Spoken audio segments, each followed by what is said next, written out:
Good evening, everyone. Welcome to the Wilma for another great night. My name is Linda McCarthy, and on behalf of the Downtown Missoula Partnership, I want to thank you for being here, and I want to thank you for participating in this planning process. One thing we've learned is you care very much about downtown, and for that we are very grateful. Thank you very much.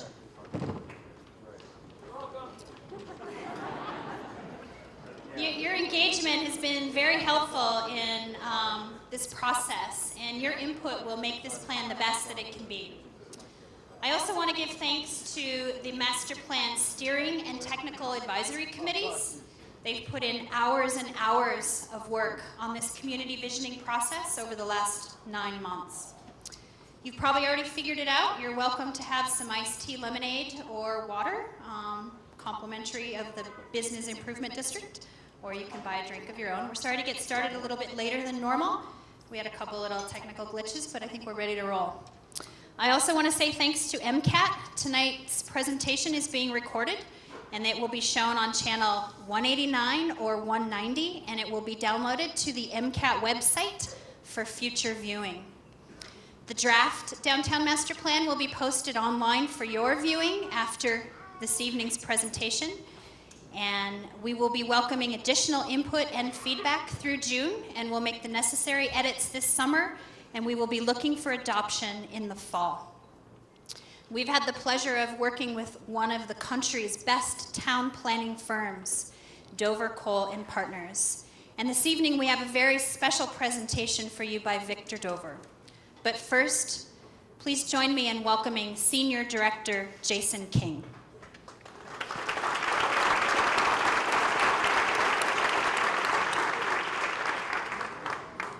Good evening, and thanks for coming tonight. This is really exciting for us. This is the unveiling of a plan that we've been working very hard on, just about around the clock for the last 5 months. The last time that you were here with us, we showed some draft ideas. Now, we fleshed those ideas out based on the input that we got from you. We've got a financing plan. We've figured out how we're going to pay for it. We've figured out how we're going to park it, and we're going to show you these ideas tonight. We're also going to be asking you, after a bit of the presentation, we're going to be asking you to vote with the keypad polling devices. Helping us to prioritize and to figure out which ideas you like. Let's see. You know that I am the project director of Dover, Cole & Partners, and I get to be the person who presents on behalf of a very large, talented, multidisciplinary team of economists and branding experts, transportation and parking experts, engineers, landscape architects, artists, creative people of all kinds on our team. And we have out-of-town consultants, and we've got locals, Mark Ballone from Territorial Landworks and Spider McKnight from Branding and Outreach. They are Missoulians. They've been here for a long time, and they've been helping us with the plan. As Linda mentioned, this is the timeline. The important part of this is that this is still the draft. So as of about 10 minutes ago, this plan became online. You're able to download it and to look through it and search for the things that you care about. And you're able to send us recommendations and edits and improvements to the plan. We're going to work on that for another 4 months around the clock, 2-3 months maybe, and we're going to come back for full adoption of the plan. So remember, this is a draft. This is still a work in progress. There's still a lot of great stuff that needs to happen. We have a steering committee, we have a technical advisory committee. Members of them are located here. They've been working with us every week with calls and with edits and improvements. And this is also a plan that was done, it's paid for by the city, by local businesses and nonprofit organizations and charitable organizations and individuals. That's a great thing about this plan, I feel. This was paid for, this was sponsored, this is authored by the people of Missoula.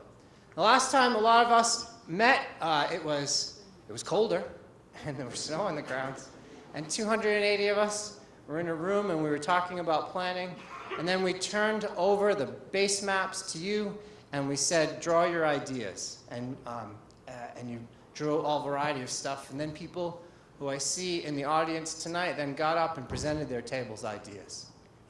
was something like 20 tables, nearly 300 people presenting their ideas. There's so many great ideas in the plan.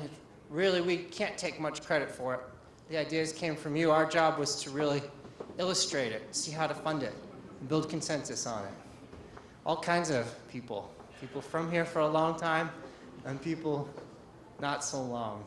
Our open design studio, visited by over 200 people, one-on-one conversations in the design studio. We had meetings, different tables, people talking with the team, working on the plan. We were meeting with elected officials and appointed officials. And actually, even before any of that started, and during the charrette, Spider and her team was out, going to people wherever they were, people that don't ordinarily come to meetings like this. Whether it was at the schools, or it was up on the reservation, or it was at the senior center, she was going around. She was able to talk to a whole bunch of people, over 250. Meetings, meetings, meetings. And the end result of all of that, which is so exciting, was over 2,000 people, one-on-one in some way, had an impact on the plan, discussed it with us, contributed to it. For a city this big, for over 2,140 people to have participated, that's pretty incredible. We go to major cities in the country with a lot more people, and we don't get that kind of participation. It's a tribute to Missoulians and the people who are here. All right, so that's about us. Now let's do this. Does everybody have a keypad polling device?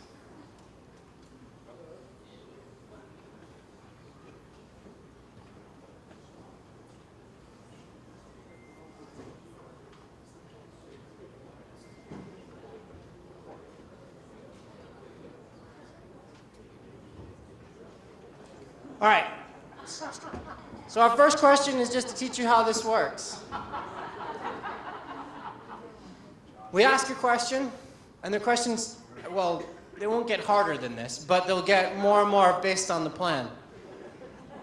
I want to see if you know how this works. So we're going to ask a question, then you answer 1, 2, 3, or 4. Okay? How Missoulian are you? Do you know who killed Maurice Higgins, son of Missoula's founder? C.P. Higgins. You'd push 1 for John Gardner, 2 for Paul Goldenbogen, 3 for Jennifer Sutton, or 4 for John Burns. And we start the clock.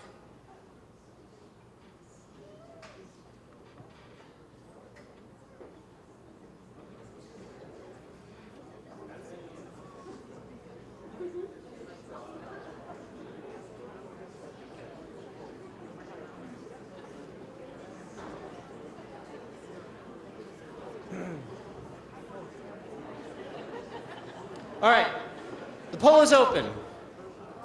Technical issues overcome. Vote again. If you vote before, it might not have counted. Vote again. Everybody got a chance to vote? The answer is. Wow, all right. Yeah, the answer is John Burns. Very Missoulian. Have you attended any of the downtown markets this season? 1 for yes or 2 for no?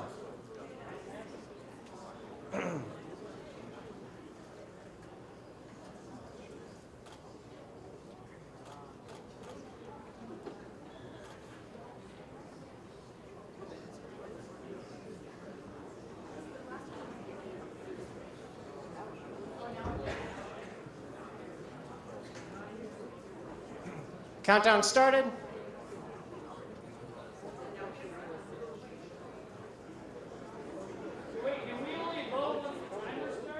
No, you can vote at any time.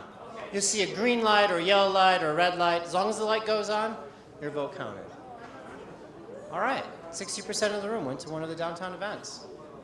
Let's ask the next question. Did you attend the charrette work in progress presentation in January? Were you here back in January? The poll's open.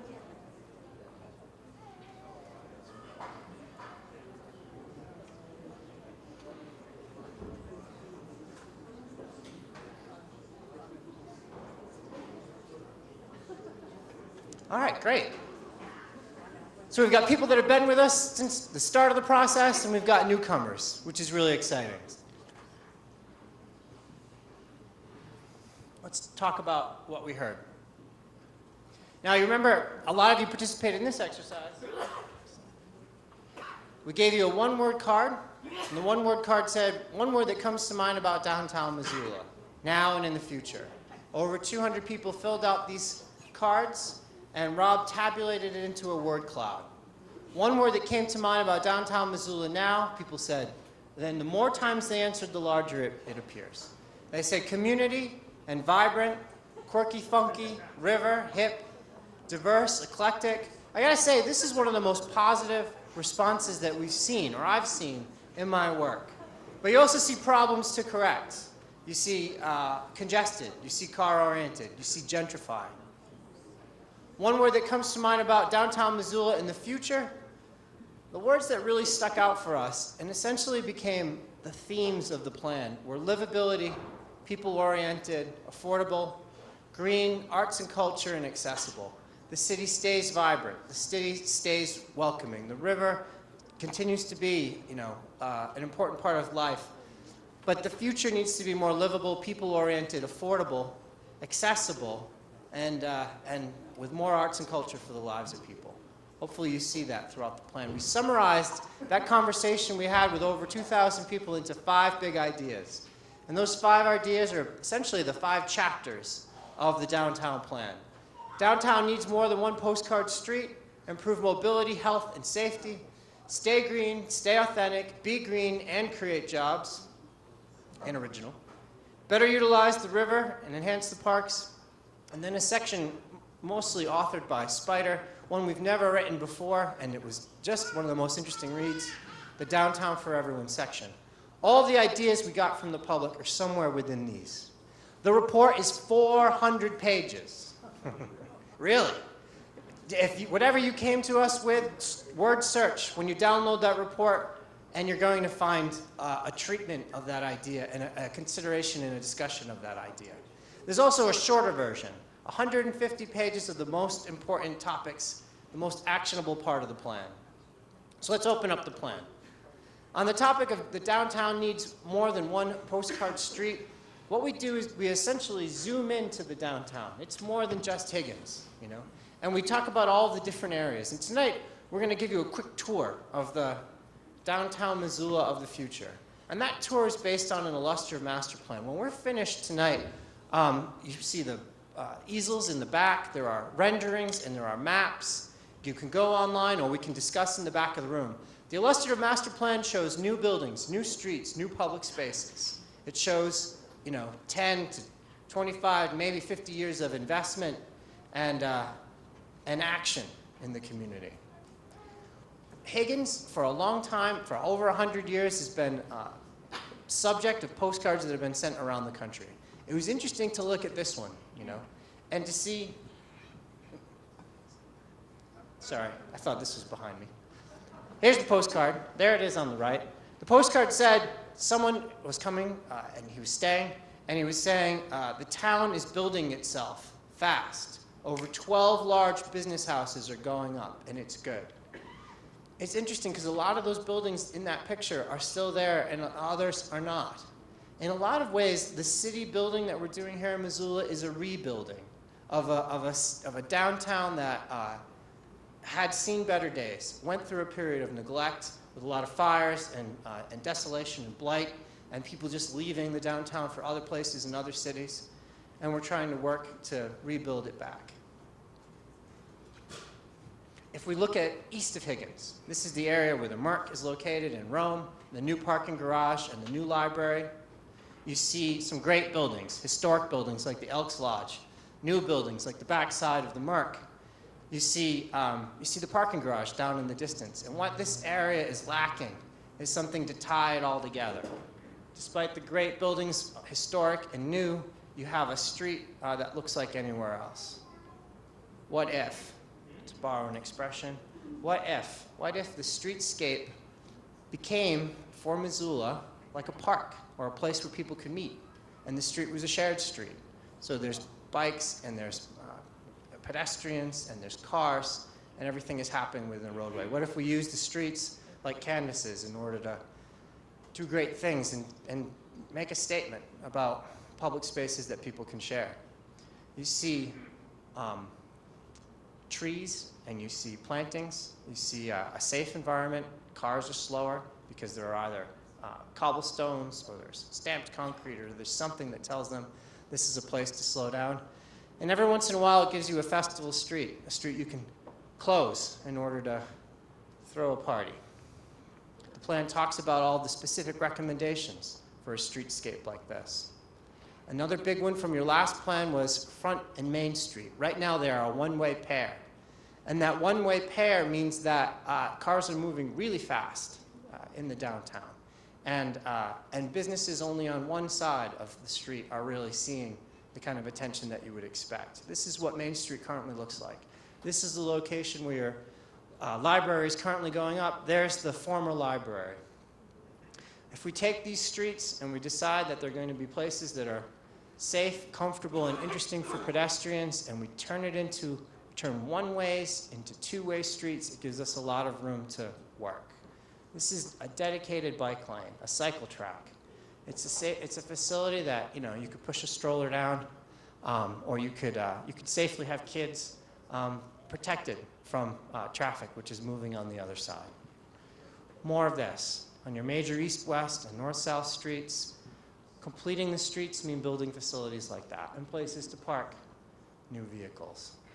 Now you see on the side of the image this area. This is the area that was recently dedicated to the city. It's like something that would only happen in Missoula. A developer dedicated a large spot in the middle of the city, right next to the new library. And he asked the community, what would you like to see? From the discussions that we've had, we've created multiple scenarios. We're growing more and more fond of this scenario.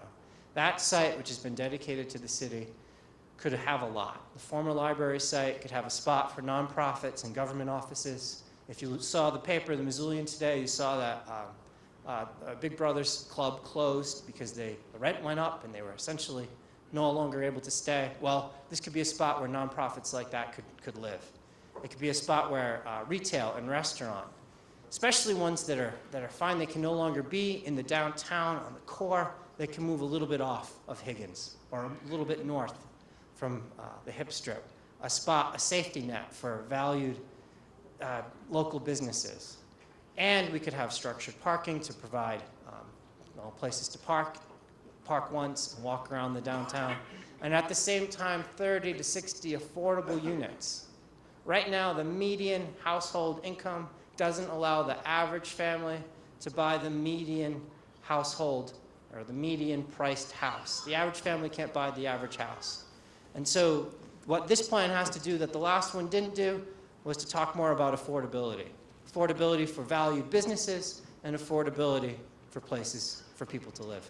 On the west side of Higgins, this is where the courthouse is, where the Stockman Banquet was located. Similarly, every time there's a streetscape that looks like this, despite the beautiful buildings on either side, we went in with a design. If you remember during the charrette, one of our designers got a little overzealous and she said, let's close this road. And then all the businesses on Front Street came and said, no, don't close this road. And so, all right, the road isn't closed. It can't be closed. It also provides access to the parking garage.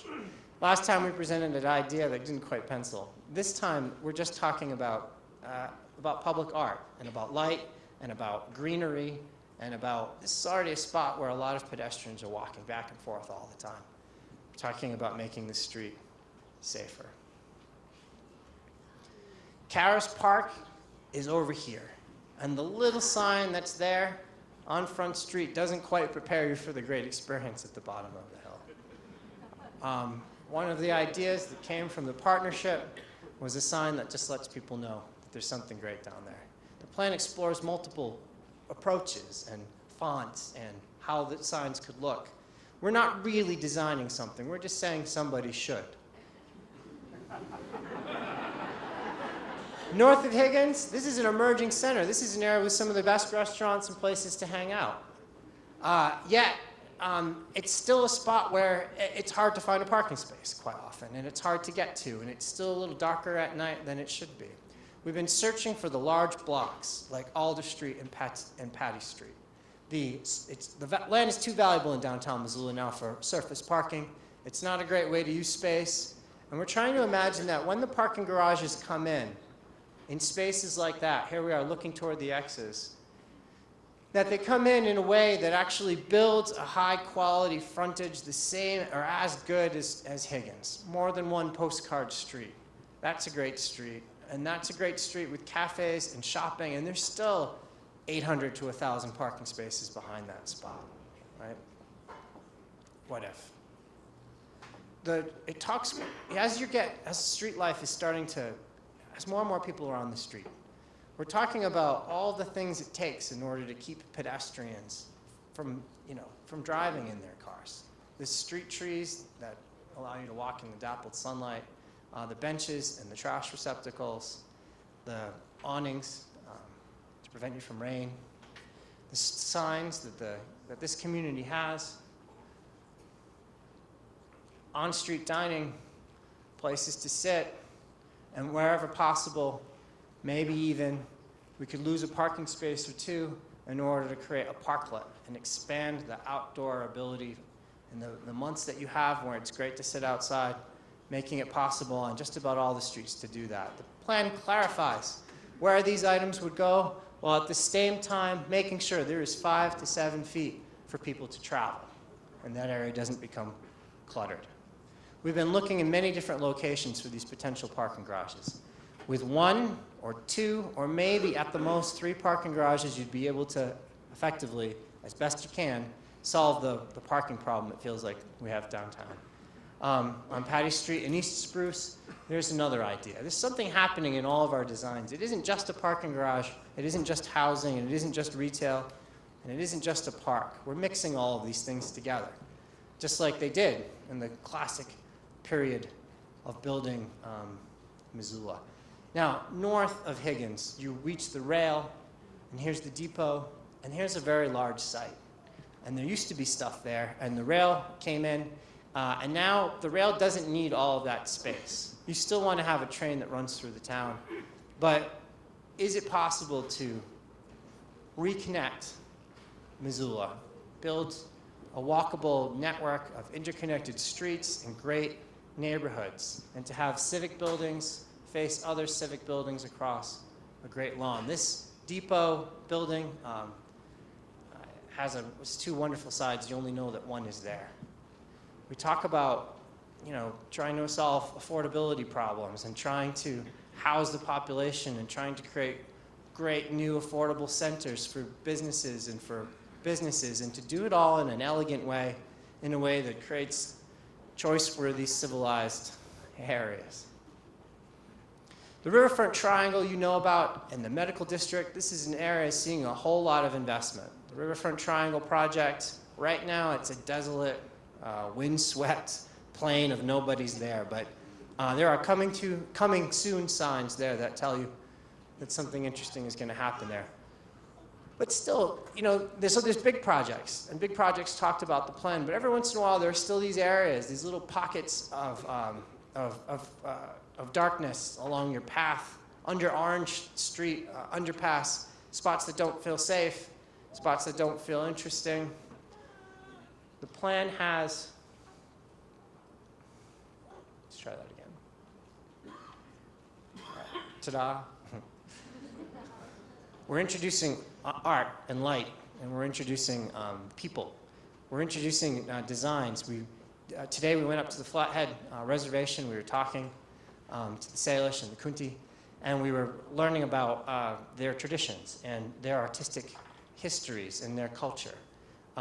This area, especially along the river, was the tribal homeland for the Salish especially.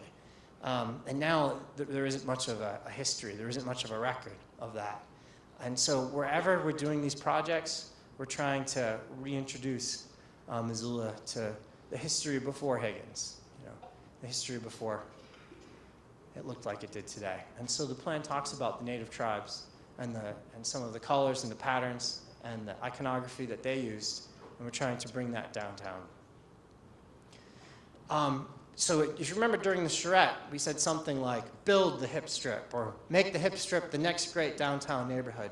Well, after a lot of conversations, people were telling us, settle down.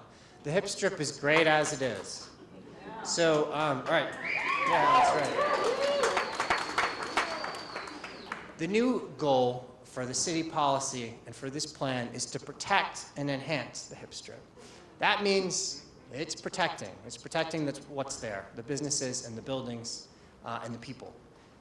Yet, still, there's ambition and there's business owners that want to do things. It's also about enhancing.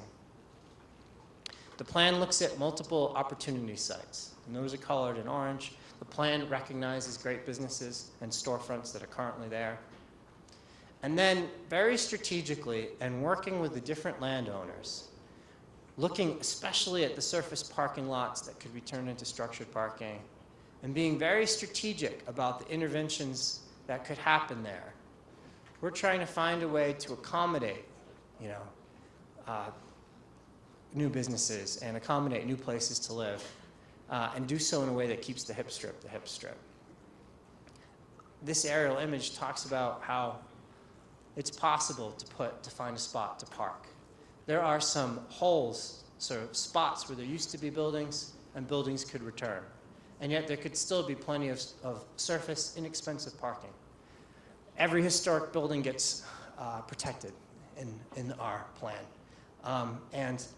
Higgins itself is reconfigured to become a safe street with protected bike lanes and park where possible. Again, the search for the parking spaces, the downtown and the hip strip are it's not a downtown for everyone. I mean, we want people to take transit and to bike and to walk, but it isn't a downtown for everyone unless people can also drive in from elsewhere and they have places to park. Take a close look at this plan.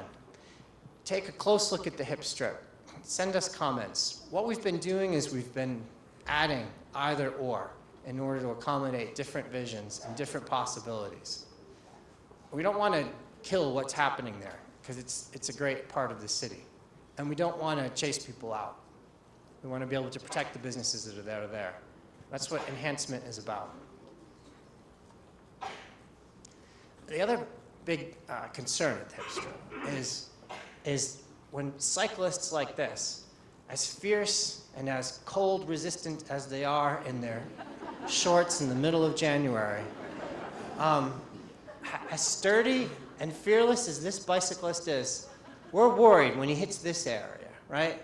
The cyclists are right next to cars that are moving really fast on a road that feels like a highway. If we try to make this a place people can get to with multiple modes, right now a lot of looking down Higgins, it looks something like this, and that cyclist finds himself competing with cars. The simplest, smallest intervention that we could do in order to bring people down to that area is a bike facility like this. It's essentially paint on the road, but it lets cars know that that's an area where cyclists could be. That alone will, honestly, not exaggerating, that alone would save lives. And then the rubber tire trolley. Why not? Why not the rubber tire trolley? Why not this cool looking thing that goes back and forth between the north and the south and takes people both ways? And we can take this even further, right? Adding street trees, adding improvements to the street. We can take it even this far. And the plan presents multiple options. Here's another dedicated, protected bike lane. Now the parking is still there. But instead of the parking along the sidewalk, the parking is on the outside. So that way the cyclist can move safely and comfortably. And if we really had our druthers, then instead of the rubber tire trolley, an electric streetcar. The electric streetcar reduces the carbon emissions and the carbon pollutants. The electric streetcar makes it so that way less people have to drive down in order to go to the hip strip. The electric streetcar is a big part of this project. Imagine that. Imagine if the hip strip looked like this. And remember, this is one of those images we're going to ask you to vote on in a few minutes. I'm a big fan of streetcars. I was really disappointed when I came to Missoula and I read in your 2012 urban streetcar study, and it said you were not capable of supporting a streetcar in the 2012 to 2022 period. It said you just didn't have enough people downtown in order to do that.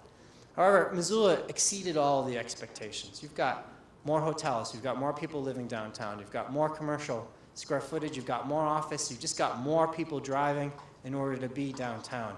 We recommend revisiting those numbers. When we do the math, same math that was set, the same equations that were put in that urban streetcar study, we see that in this next period, the 2019 to 2029 period, we see that it might be feasible in order to have a streetcar. And it's up to you how you want to do it. The modern sleek streetcars, or the streetcars, the historic and restored streetcar, or the streetcars like, for instance, in New Orleans, which in a lot of ways have just replaced cars on the road. It's up to you how you want to do it, but we do know that streetcars have more riders than buses. Streetcars are an amenity for visitors and for locals, decreases the need for parking, accesses federal monies that would not otherwise be available with a bus-only solution.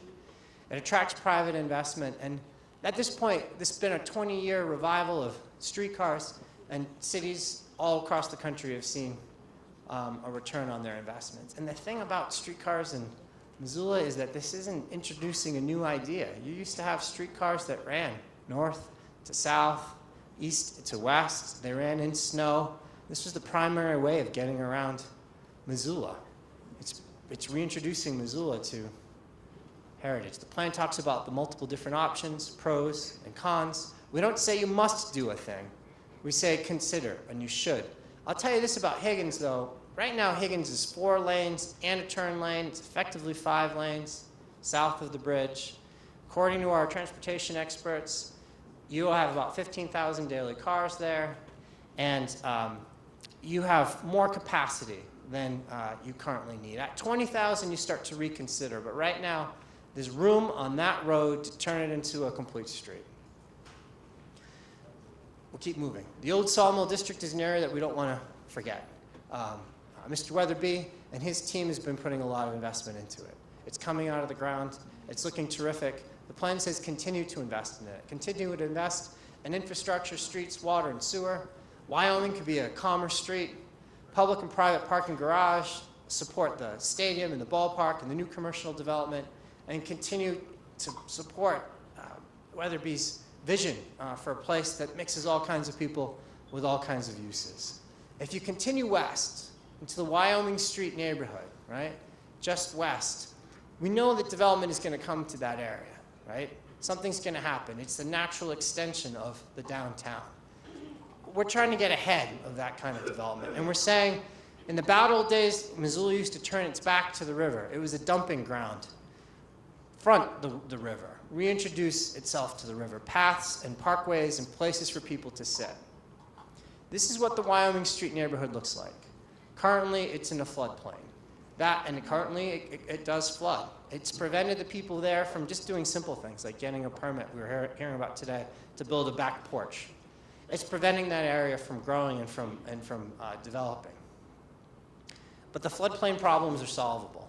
You can build the land, you can raise the buildings, you can reinforce the banks. When we do that, when you invest in that area, then that area can transform as well. There's some problems with this image. It looks like a one big development built by one developer. It looks like a development project, and it doesn't look like a downtown neighborhood. But if you really look closely, you see that there's a mix of different building types. You see that there's a lot of room for new businesses to own their own business instead of renting. You see there's housing stock added to this area. You see that there's, what we're saying is if development is coming there, make sure it leaves space left for parks and for riverfront walks. Do not privatize the waterfront. Building there means also building a great street that allows people to access the river. Now, the other thing about projects like this is the city is looking into affordable housing programs, ways to subsidize and to assist and even to require affordable housing That means, and this is hard for you to read, but essentially, if we go back, it means a downtown for everyone. It means less expensive homes, and it means commercial spaces that people could actually rent. It means economic opportunity and social advancement, and that needs to be a big part of this plan. This sort of concepts, face the river, build a walkable network of streets, make sure that buildings have sidewalks, and that all development has parks, is one we could carry into the West Broadway area, into the East Broadway area. And it's a way of extending the downtown. There are a lot of essential downtown uses that we're not sure where they could locate, but people talked about. The University of Montana has a vast art collection. They have a museum there, but it's not large enough to display all of the art. What about finding places, locations for another art museum in the downtown? We talk about incubator spaces. We talk about accelerator spaces. You start a small business, and there's essentially an inexpensive spot for you to start that business and move on to other locations. In the maps behind, you'll see all kinds of things. And one thing that's essentially unique to Missoula is the Maid Fair, if you're aware of it. It's done in summer and sometimes winter. This is when hobbyists, they show the things that they've been making and working on, sculpture and pottery and novels they've been writing and poems and banners and T-shirts. And sometimes it gets high tech. Sometimes there's scientific equipment. This group, the makers, need what's called maker spaces, places for them to invent and to create for their wires and their tools. Right now, this is a group that isn't really welcome or allowed under your current land development regulations and zoning. We need to allow this. We need to even foster it and say, if your hobby is to make and create, and look how happy they are. Who knows what their day job is? But on the weekend, they're creating something in their basement, and that the Maid Fair, they're there and they're presenting it and they're even selling it. Create spaces so that way they're able to build a business out of a hobby. Another big question, Missoula is a city that has art, but is the art big enough? You've got the X's, and that's feeling about right. And bigger than that are the bridges that light up at night. And that was a beautiful move done by the partnership. And then there's this, whatever this is. But it's tall and it's cool, and it's as cool as that garage. But I'd tell you, for such a creative place with such interesting people, the art is not big enough yet, right? Think Chicago big. That's how interesting you are. Think the Bean, right? Or where we're from. Wynwood Walls has become one of the coolest creative districts, and all it is a bunch of murals, a lot of murals. And it's big art and attracts people from all over the place. And if you're looking for locations for big art, how about right in front of that substation? There's like 3 sides there, maybe 4 sides you could enclose with sculpture and statuary and murals and anything else you could do, because these things never go away. The river could flood, and it has, and it gets repaired. All variety of things happen to it, and they always stay. So surround it by something big and something interesting. In our parks chapter, we talk about celebrating the river, enhancing the existing parks, and creating new designated park areas. And you gave us a whole list of things you want to see. The dog parks that there's not enough of, and the river access. The pocket parks, the little parks in the neighborhoods and around the town. You've got big, huge nature, which is incredible. But a daily experience of nature is something that the area seems to be lacking. There is a map I hope you download and take a close look at. It talks about river access and dog parks and pocket parks and parks for kids that have shade and parks for people to walk. It looks at all the spots where people are going to come and live in the downtown, and it makes sure that everyone is 5 minutes from some sort of park facility. There are multiple park plans. Our job is to support what's currently going on, that the Parks Department is currently working on, and to help them enhance the plans. And there's this one park everyone's been talking about. And sardonically, they call it the Caris parking lot, Because you go down to Caris Park, and there's parking in that area. There's a lot of parking. There's great stuff happening in Caris, but too much of Caris looks like this. But you need it. The downtown needs parking. This businesses along Front Street especially need it. One of our tasks here was, how can we turn this into green and not asphalt? Unpave paradise, unpave the parking lot, but still at the same time provide plenty of parking opportunities. In fact, increase the amount of parking. You need parking in order to go down to the hollow or to go down to the carousel. We did it, so it's easy in Photoshop. All you got to do is you just color it green and you color it gray. We put in a lawn, we put in a splash pad, we put in a leisure ice facility. There's spots for the food trucks, there's large entry signage. And in order to make it work, though, there's this thing right here that appears. Let's go back and forth so that way you can see, okay? There is a part of Caris, and that's this part. And it's a part that could probably be better utilized. It's the forgotten part of Caris. We're trying to imagine what that could be. You know, a lot of your life happens outside, but a lot of it also during winter months has to happen inside. We're trying to imagine the sort of third space. The third space is not your house, it's not where you work, it's actually an indoor space. Often it's called a center or a community center.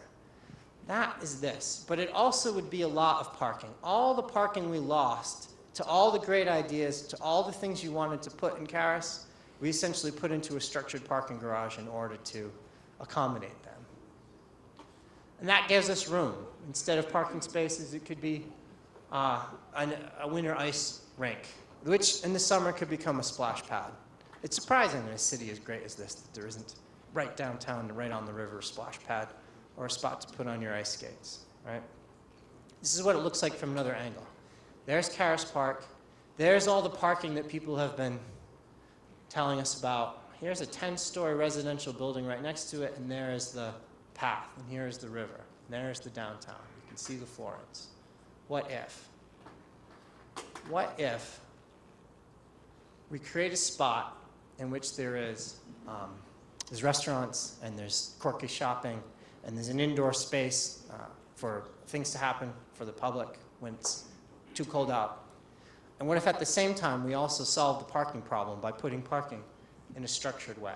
And we try to take a bite out of the affordable housing problem in order to put in housing. And we make the greenest possible building in order to accomplish some of the sustainability goals. This is a revenue generating thing. Everything in the plan can't be something that costs you. Your property taxes are high enough. The plan has to have amenities and also revenue generators in order to pay for the ice rink and to pay for the extended parking. This spot that I was looking at, it's this right over here. Right now it's a staging ground for where they're doing improvements. They're fixing the old wood of the Dragon Hollow. This is the area that we're talking about. And very shortly we're going to be asking you what you think about that idea. Higgins Avenue underpass looks like this, even though it's got a great park on one side and a great park on the other. Every time we find these shadowy areas, we went in and we tried to imagine turning those into places. Places for kids to play, also access into the river. Already, you know, that space that goes down into the river is already riprap rock. It's a spot that actually could help people get inside. We'll keep looking. Best Reed Park, Kiwanis Park, West Broadway Island Park, Jacobs Island Park. They all have recommendations, improvements. It's not just about the parks. The plan talks about green infrastructure. You've set goals, and we're trying to figure out ways that instead of the gray technology of pumps and pipes, we're able to solve some of these environmental issues. All of your water drains down to the river. The health of the river is dependent on what you do on the land. The plan talks about sustainable water improvement strategies in order to catch that water and clean it before it reaches the river. We talk about how to become 100% clean energy by 2030. We talk about how to become a zero waste downtown. These are goals that came from Missoulians, and we've been working hard on it the last few months in order to figure out how we can engineer that. So at the Q&A, someone's going to ask this, and it's a good question. If you open up essentially the economic development section, which talks about economic development, which is still original, authentic, green, and creates opportunity, you see that your population is increasing, and your jobs are increasing, and your taxable base is increasing, and there's a lot of investment downtown. There's a part that talks about the forecast. In the last 10 years, it feels like a lot has changed and there's been a lot of investment. Let me tell you, no one has a crystal ball, but best we can figure, it appears that the next 10 years there's going to be even more investment. There's even more market potential. The secret is out and people are moving to Missoula. And what you have to do in order to keep the town, the same town that you love, is get in front of it, and make sure that these projects are working in order to increase the quality of life. There are things possible now that didn't used to be possible. A food market downtown, another pharmacy closer to where someone could live, a downtown hardware store, hobby, florists. The plan talks about economic development and in a few different ways, and one of them is tourism. And when talking to people in the town about tourism, there was sort of a love-hate relationship. And what we try to do is we make a distinction between the right kind of tourism and the wrong kind of tourism. And the right kind of tourism is locally owned. It adds to the life. There's locals doing the same thing alongside visitors. It's small scale, and it's creating jobs.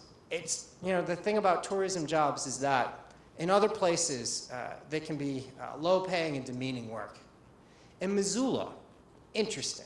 If you talk to so many of the waiters and the tour guides and the outfitters, they quit some jobs somewhere else in order to live a kind of dream here in Missoula with a flexible schedule and plenty of time to go fishing or to go skiing. There's the right kind of tourism that actually creates jobs that give people flexibility in order to be who they truly are. And this plan is about increasing those opportunities.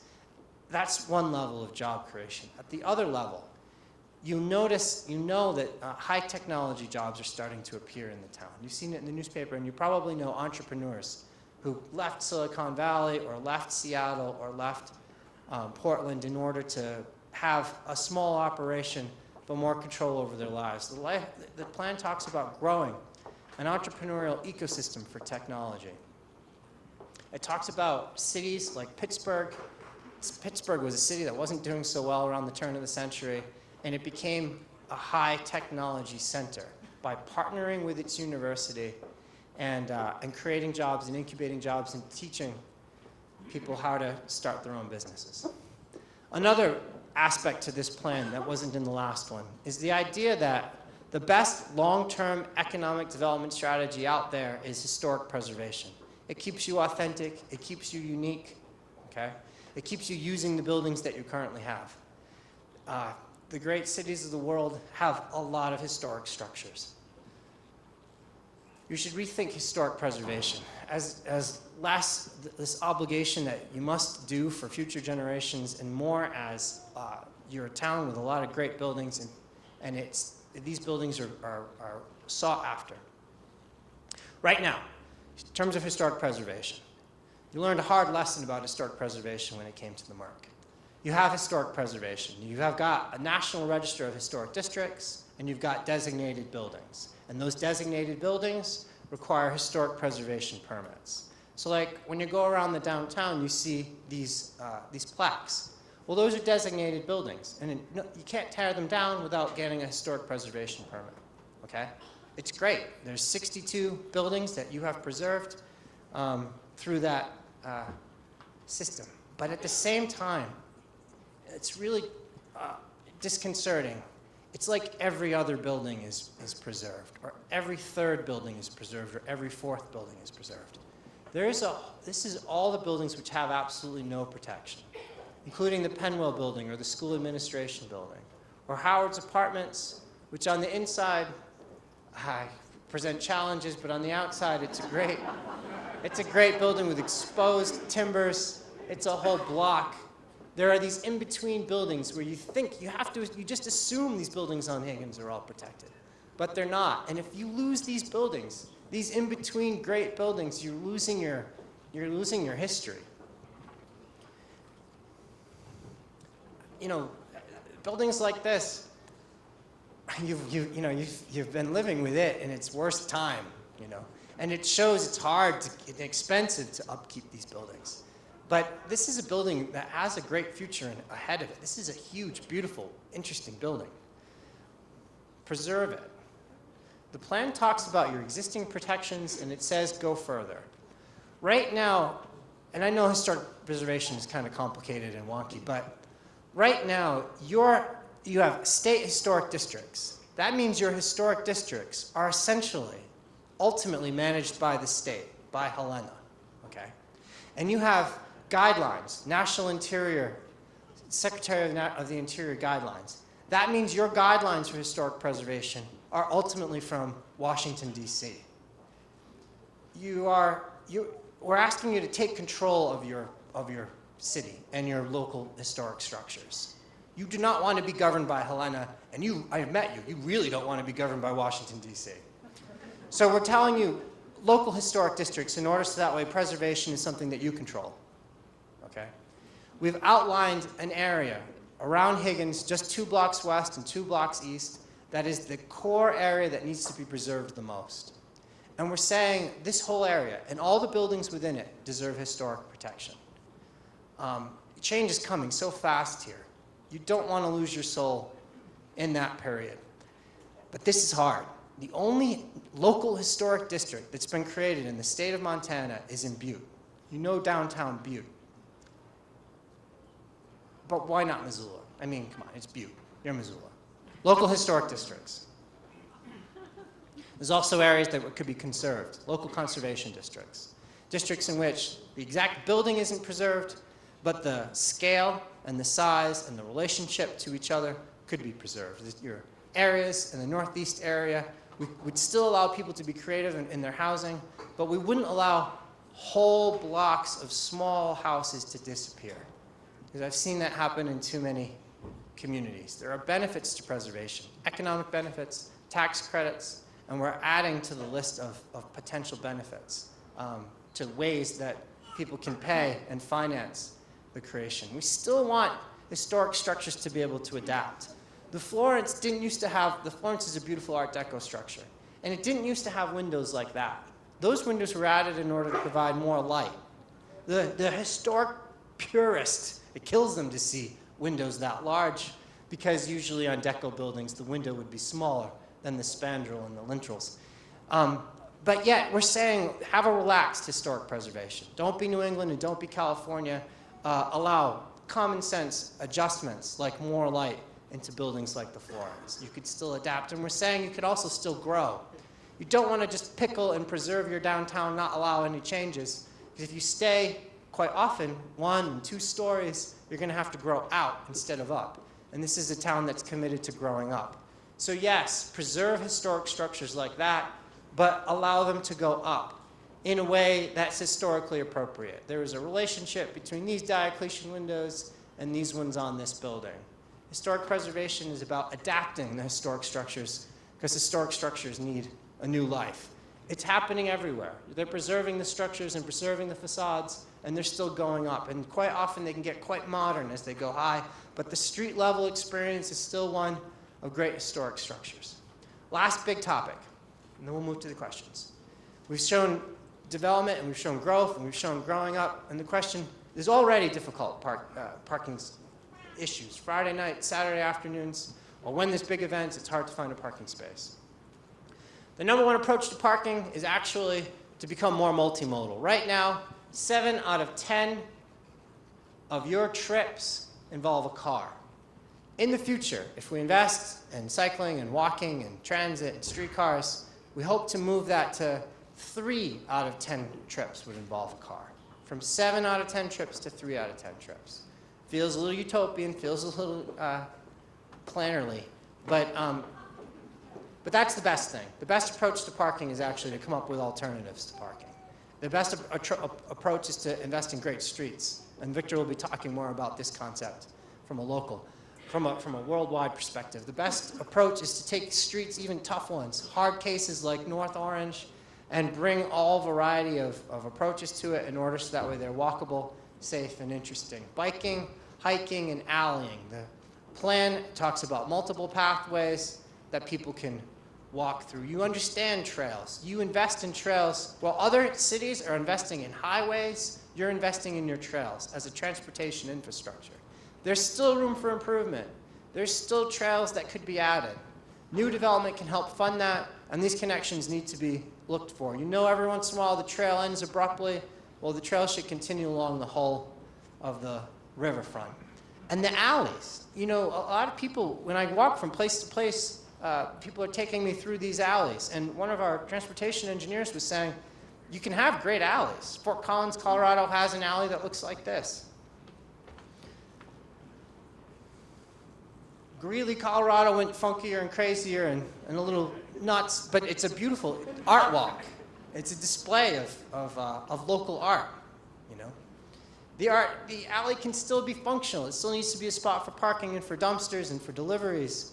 But the alley are, at the end of the day, these small enclosed rooms that feel comfortable and block the wind.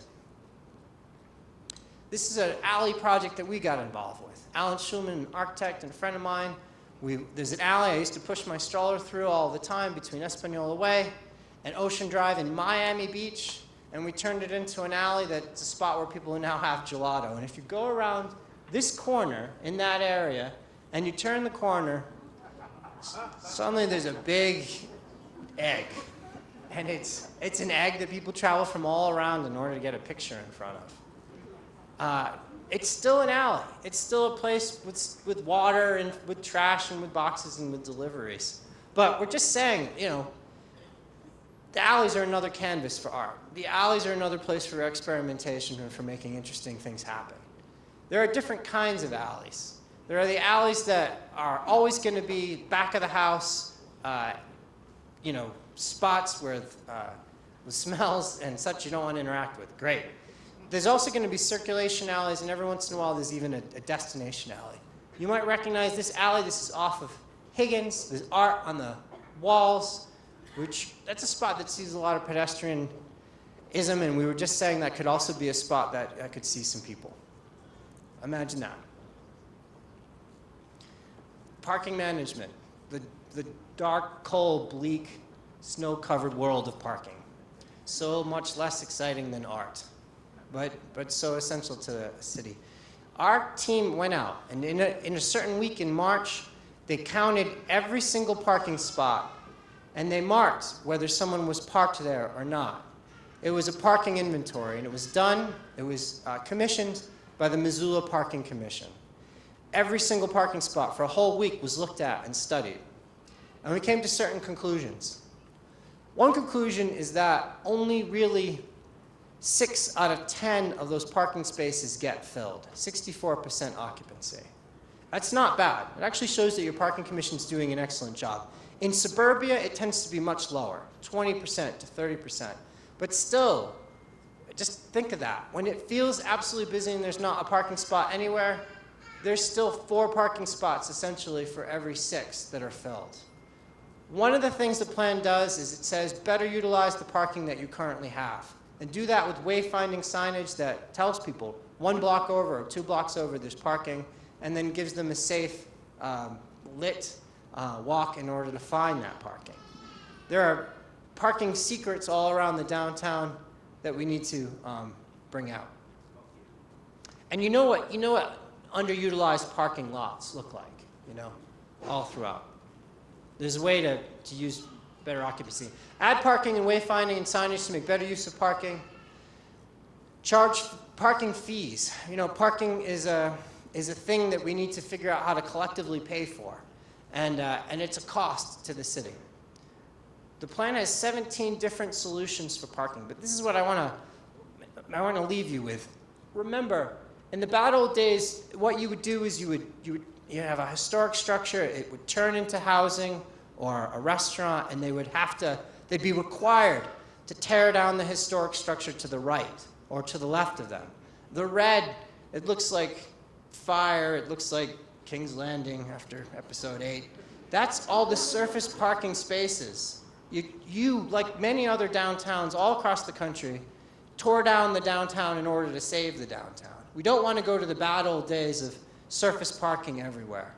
The plan identifies specific spots where these garages could appear in order to actually turn more of the red into stuff, into opportunities. And when it comes to parking garages, we've learned lessons. This is a parking garage which presents a face to the street that only this bird is willing to experience for some reason. Never do people walk that sidewalk. More than just garages, these need to be mobility hubs, spot where the streetcar goes, spot where you can catch the mountain line, spot where you can rent a bike or you can borrow a bike, spot where there's ferries is probably less helpful, but Portland has turned their parking garages into hubs, mobility hubs, places where a lot of different activities happen. There's even a spot to get a coffee, and there's even often daycare. You park in the spot, and the kids are there, and then you walk to your job. Those are the big ideas in parking. All right. Thank you for bearing with me. That was a lot.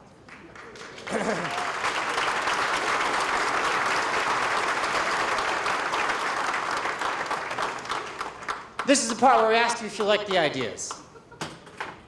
In this idea, this is Patty Street. We turned it into a plaza. And we said every once in a while that plaza could be closed and you can throw a party on Patty Street.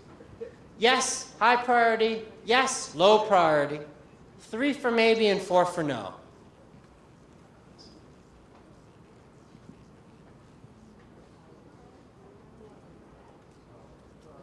And the poll is open.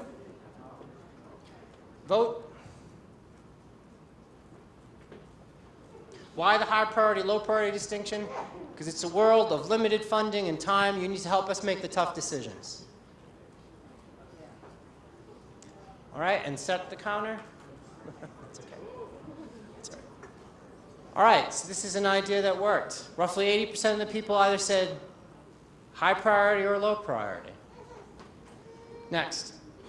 This was the idea. There's a lot happening in this idea. One of the ideas is turning Main Street into a two-way facility. At the same time, with the extra land that's available, with the extra space, turning that into a protected bike lane. Do you like this idea? Yes, high, yes, low, 3 for maybe or 4 for no. Okay. We start the timer.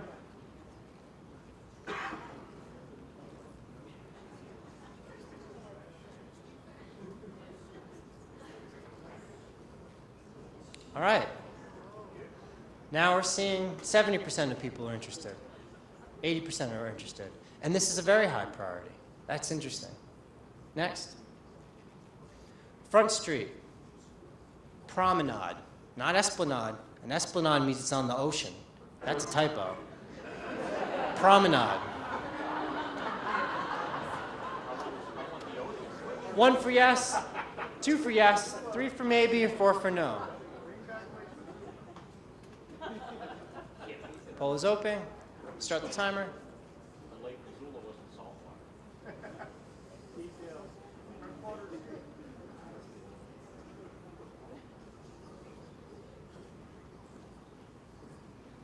All right.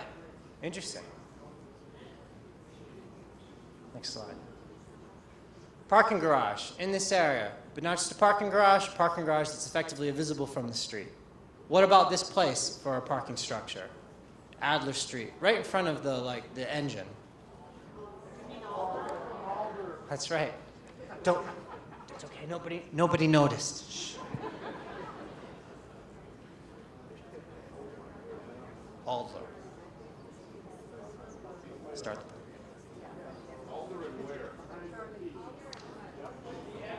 near the depot, near the station, near the train engine, Alder and near Higgins.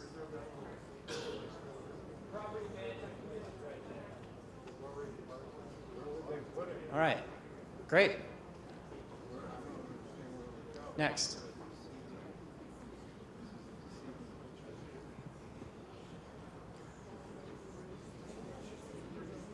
Start the counter. Orange Street, under the bridge, a place for art and light, and native design. Let's add that to it. Art, light, and designs inspired by the Salish and the Blackfoot, especially. Okay. 75% of people liked that idea. Similar idea. Higgins is being rebuilt. It's a design that involves large sidewalks. What about underneath? What about that area? as a space for public investment.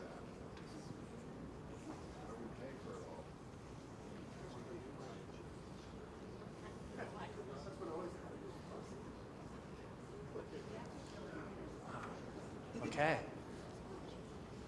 All right. I talked about a whole bunch of things when it came to the hip strip. And you saw things happening in the hip strip. And you saw an illustrative master plan, you saw new buildings, and you saw investment.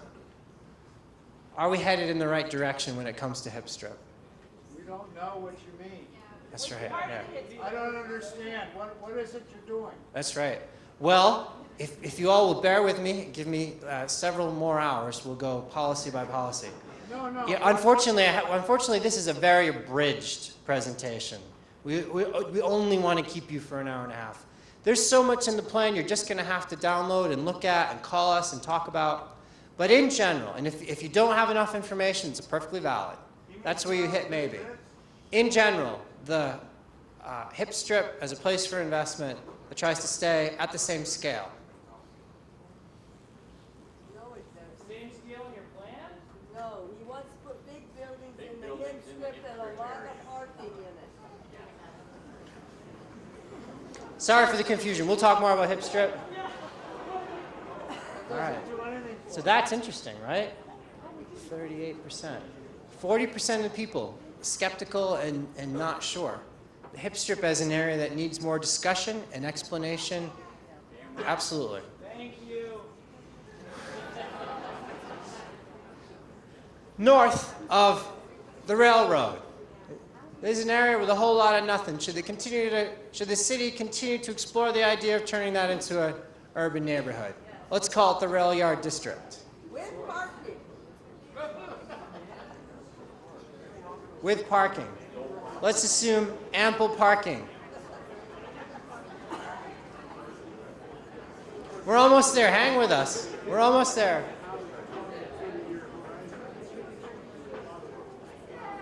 All right. 28. All right, next.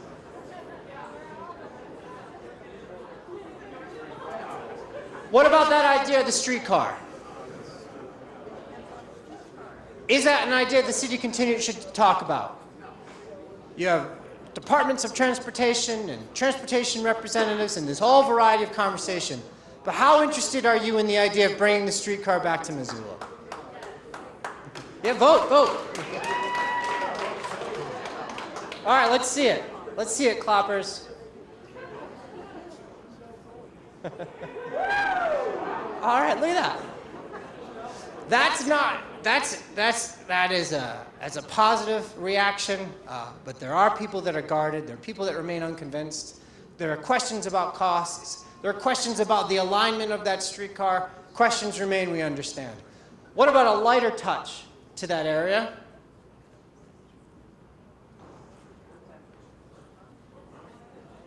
We're almost there.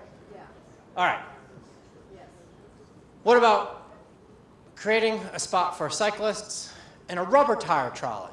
Not as big an investment as a streetcar, much less expensive than a streetcar, but nevertheless, a trolley that goes up and down Higgins and then finds its way to the university. This path probably would be St. Patrick's and Hospital down Higgins and to the university. Both. This is both. In order to not be here all night, we're putting things together. Dedicated bike facility and a rubber tire trolley.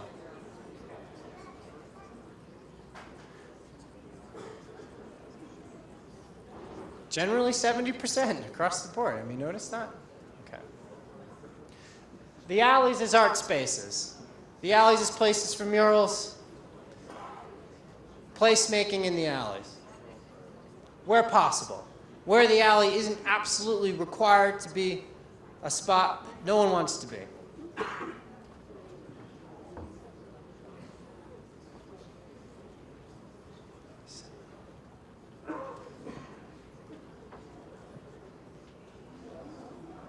All right, that's a little better than the 70%. Should the city continue to invest in parking garages? Should parking garages be the parking solution in the city? Well, underground parking. How do I vote? So you don't like it. No. Okay, all right. Just a couple left.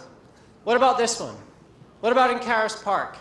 Consolidating the parking, also trying to create an all-seasons third place, a spot in the park for people to be, and mixing uses, mixing residential and commercial.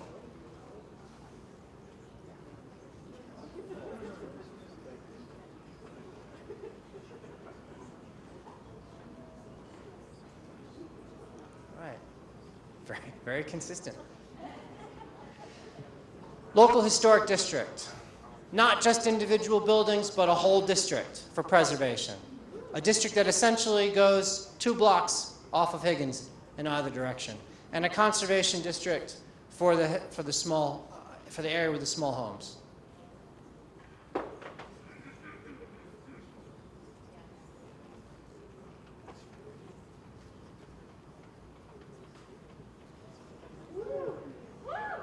All right.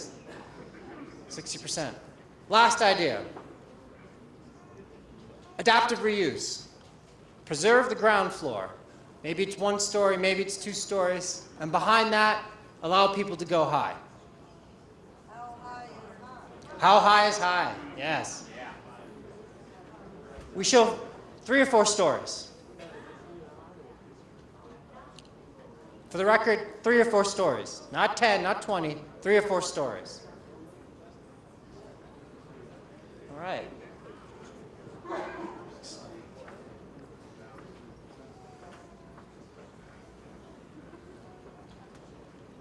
When you download the plan, you're going to find implementation tables. It says who's responsible and during what time frame things should occur. The short plan has a list of these. I need to tell you that as important as visioning is, and compelling renderings and graphics, commitment is even more important. The plan breaks down into multiple small bites, pieces that everybody can take, in order so that way everybody can take apart and make it happen. Last question of the night. We discussed a lot of what you heard tonight. Do you think the plan is on the right track? 1 for yes, 2 for probably yes, 3 for not sure, and 4 for no.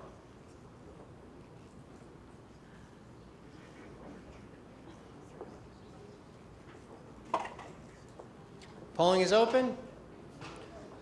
Vote. We'll start the timer.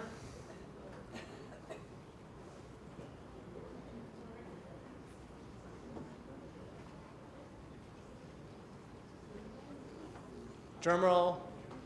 Hold it. Suspense. Suspense. Suspense. All right. All right. That's good.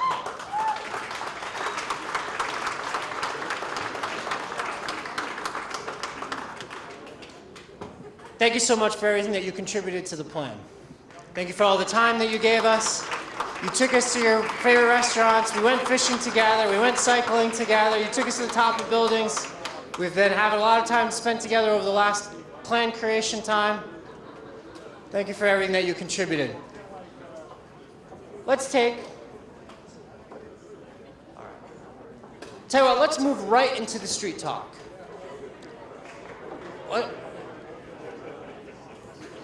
Feel free to get a beer, it's Missoula, to get a glass of wine. Feel free to take a restroom break. Feel free to stretch your legs. Give us 3 minutes to set up, and come back in 3 minutes and we'll do a talk by Victor Doe. And then after his talk, question and answer and discussions by the boards.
come back, join us, retake your seat.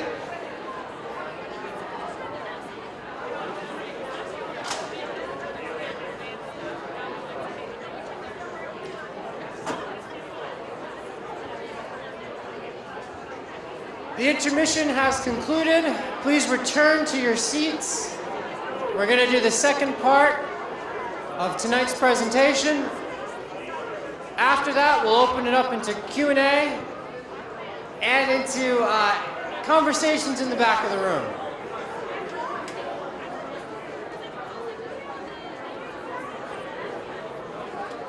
Ellen, Linda, Mark, John, come.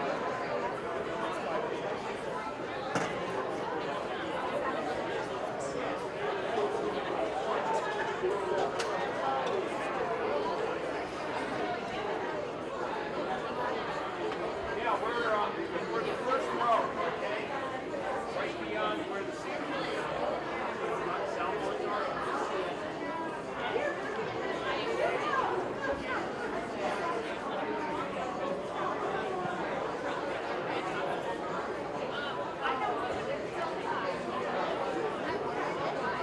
Hey, everybody come back!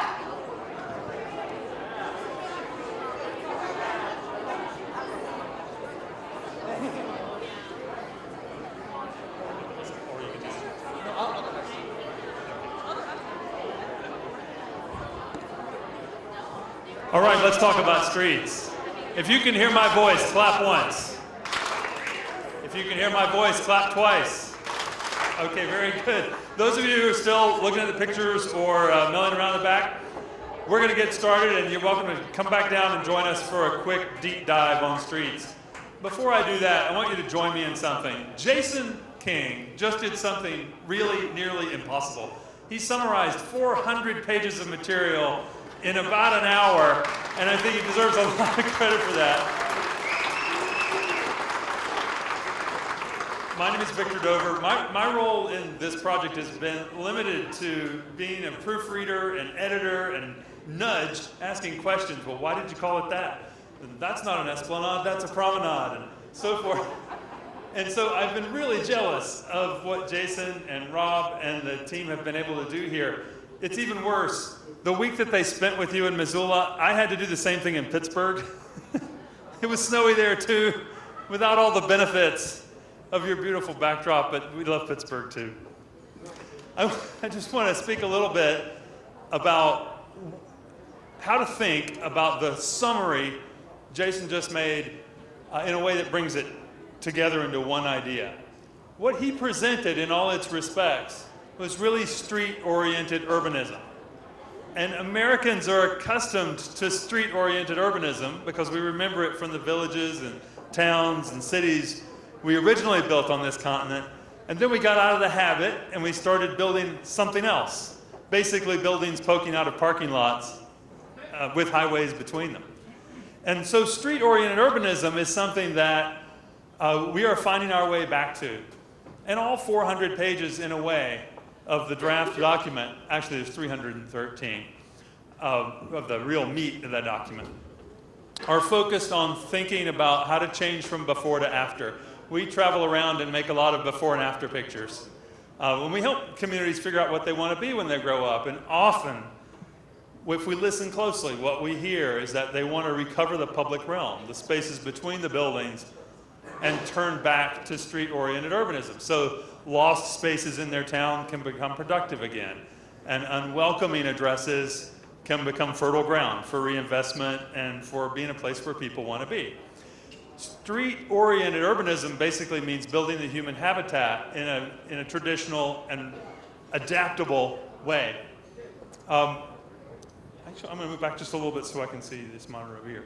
First, in thinking about streets, we don't give up on any place, because almost every place you can do before and after thinking for that place. And Jason showed you a lot of examples. But a lot of our streets all over North America are sort of started but not finished because they were established as thoroughfares but not turned into the rest of the ingredients, places where people want to be or good addresses for investment. And that's a challenge.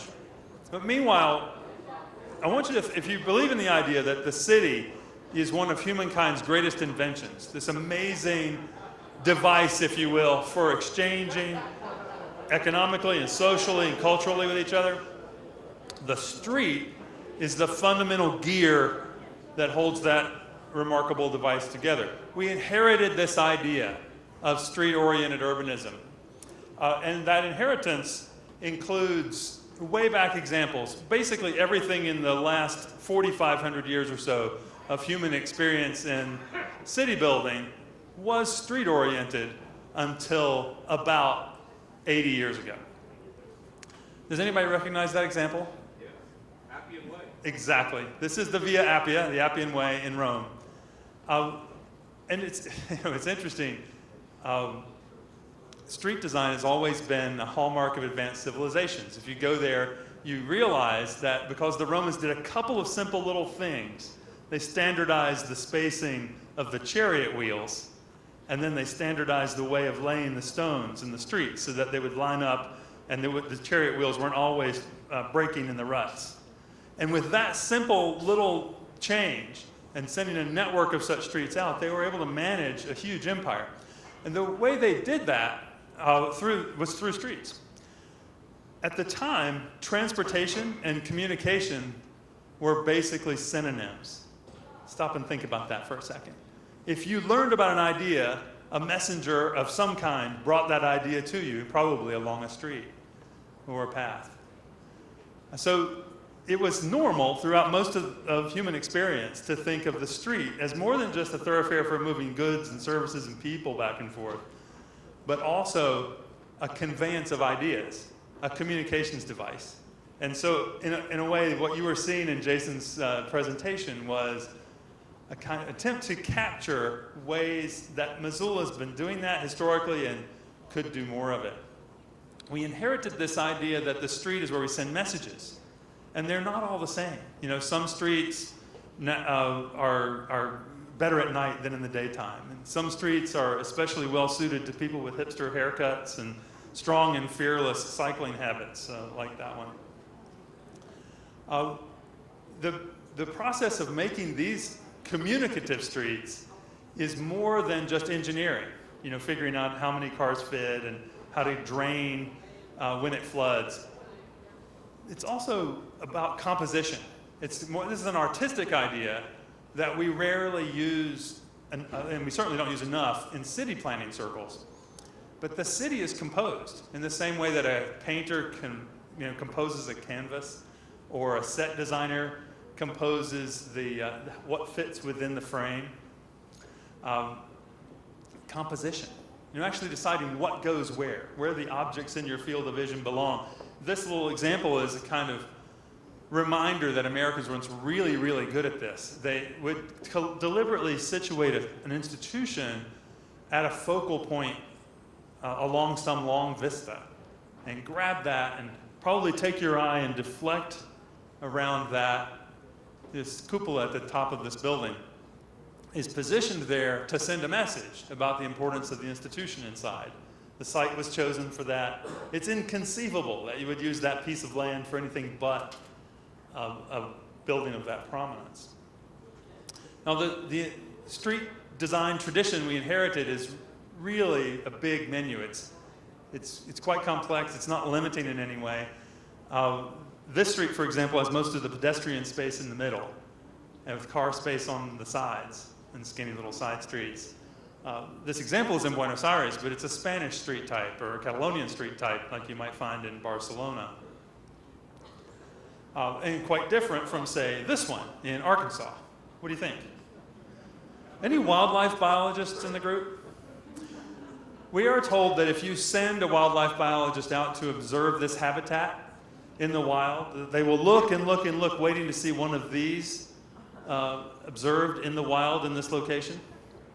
But other than that sign, there are very few clues that this is a place that was actually intended for the pedestrian species, right?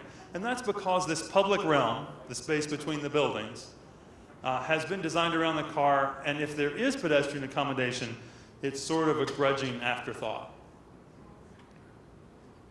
On the other hand, if you go to places that are perennially attractive to people, where they come back and they spend time there just to be there, and they do their people watching there, and they spend money there, and maybe even pay a premium for the privilege to be there, that's a problem of scarcity when we don't have enough such places. You can see something quite different in this habitat. This is a little bit more like people habitat. Now there are trucks making deliveries and there are little cars moving around in that space. Not fast, but slowly. But this is clearly people habitat. Now you can modify streets. This street got modified. It was widened and widened again. What do you think? People habitat? So in 1992, they changed it. They actually narrowed it. They took some lanes out. They left the lanes that they had really wide. They just couldn't convince the traffic engineer at that time that it was okay for the cars to move slowly if they were going to be in and among these squishy, carbon-based traffic calming devices we call human beings. So they left the lanes wide. And they planted 4 trees per block. So in that particular spot, at least half the street is always baked in the sun, which was kind of a problem. They went back to this street and they narrowed it again. This is a piece of the construction from just last year where the street got skinnier still, slower still, slow enough to the point where that person on a bike is perfectly comfortable riding on the wrong side of the road. Observed in the wild. It's curbless, so it feels like a plaza, and people walk back and forth basically anywhere on the street they want to. So this was the street they had, not bad, and the street that they changed it to is considerably smaller. So what they were doing was rebalancing the amount of space devoted to the people and the dining and the trees and the shopping and the sitting and the parking, and decreasing the amount of space that was left there as a wide open asphalt invitation to driving faster. That's why pages from the draft plan that Jason just showed you are so important. Rob produced these beautiful diagrams. They're in the section that really describe the building to street relationship. When I back that up, you can see this whole area here, the so-called furnishing zone, where the trees and the benches and parking and outdoor dining and bike parking and so on are located. Scooter parking, for someone who asked me about that this morning. And that space is really important. And so in the draft Missoula plan, we produced a whole section devoted to the management of the curb and this furnishing zone, as well as the building to street relationships. Now, the streets we remember and we love send us messages about not just the importance of institutions inside of buildings, for example, but they also send us messages about where we are.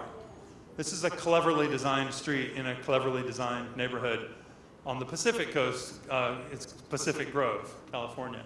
And in their plan, the long streets that end at the Pacific are open at the end of the vista.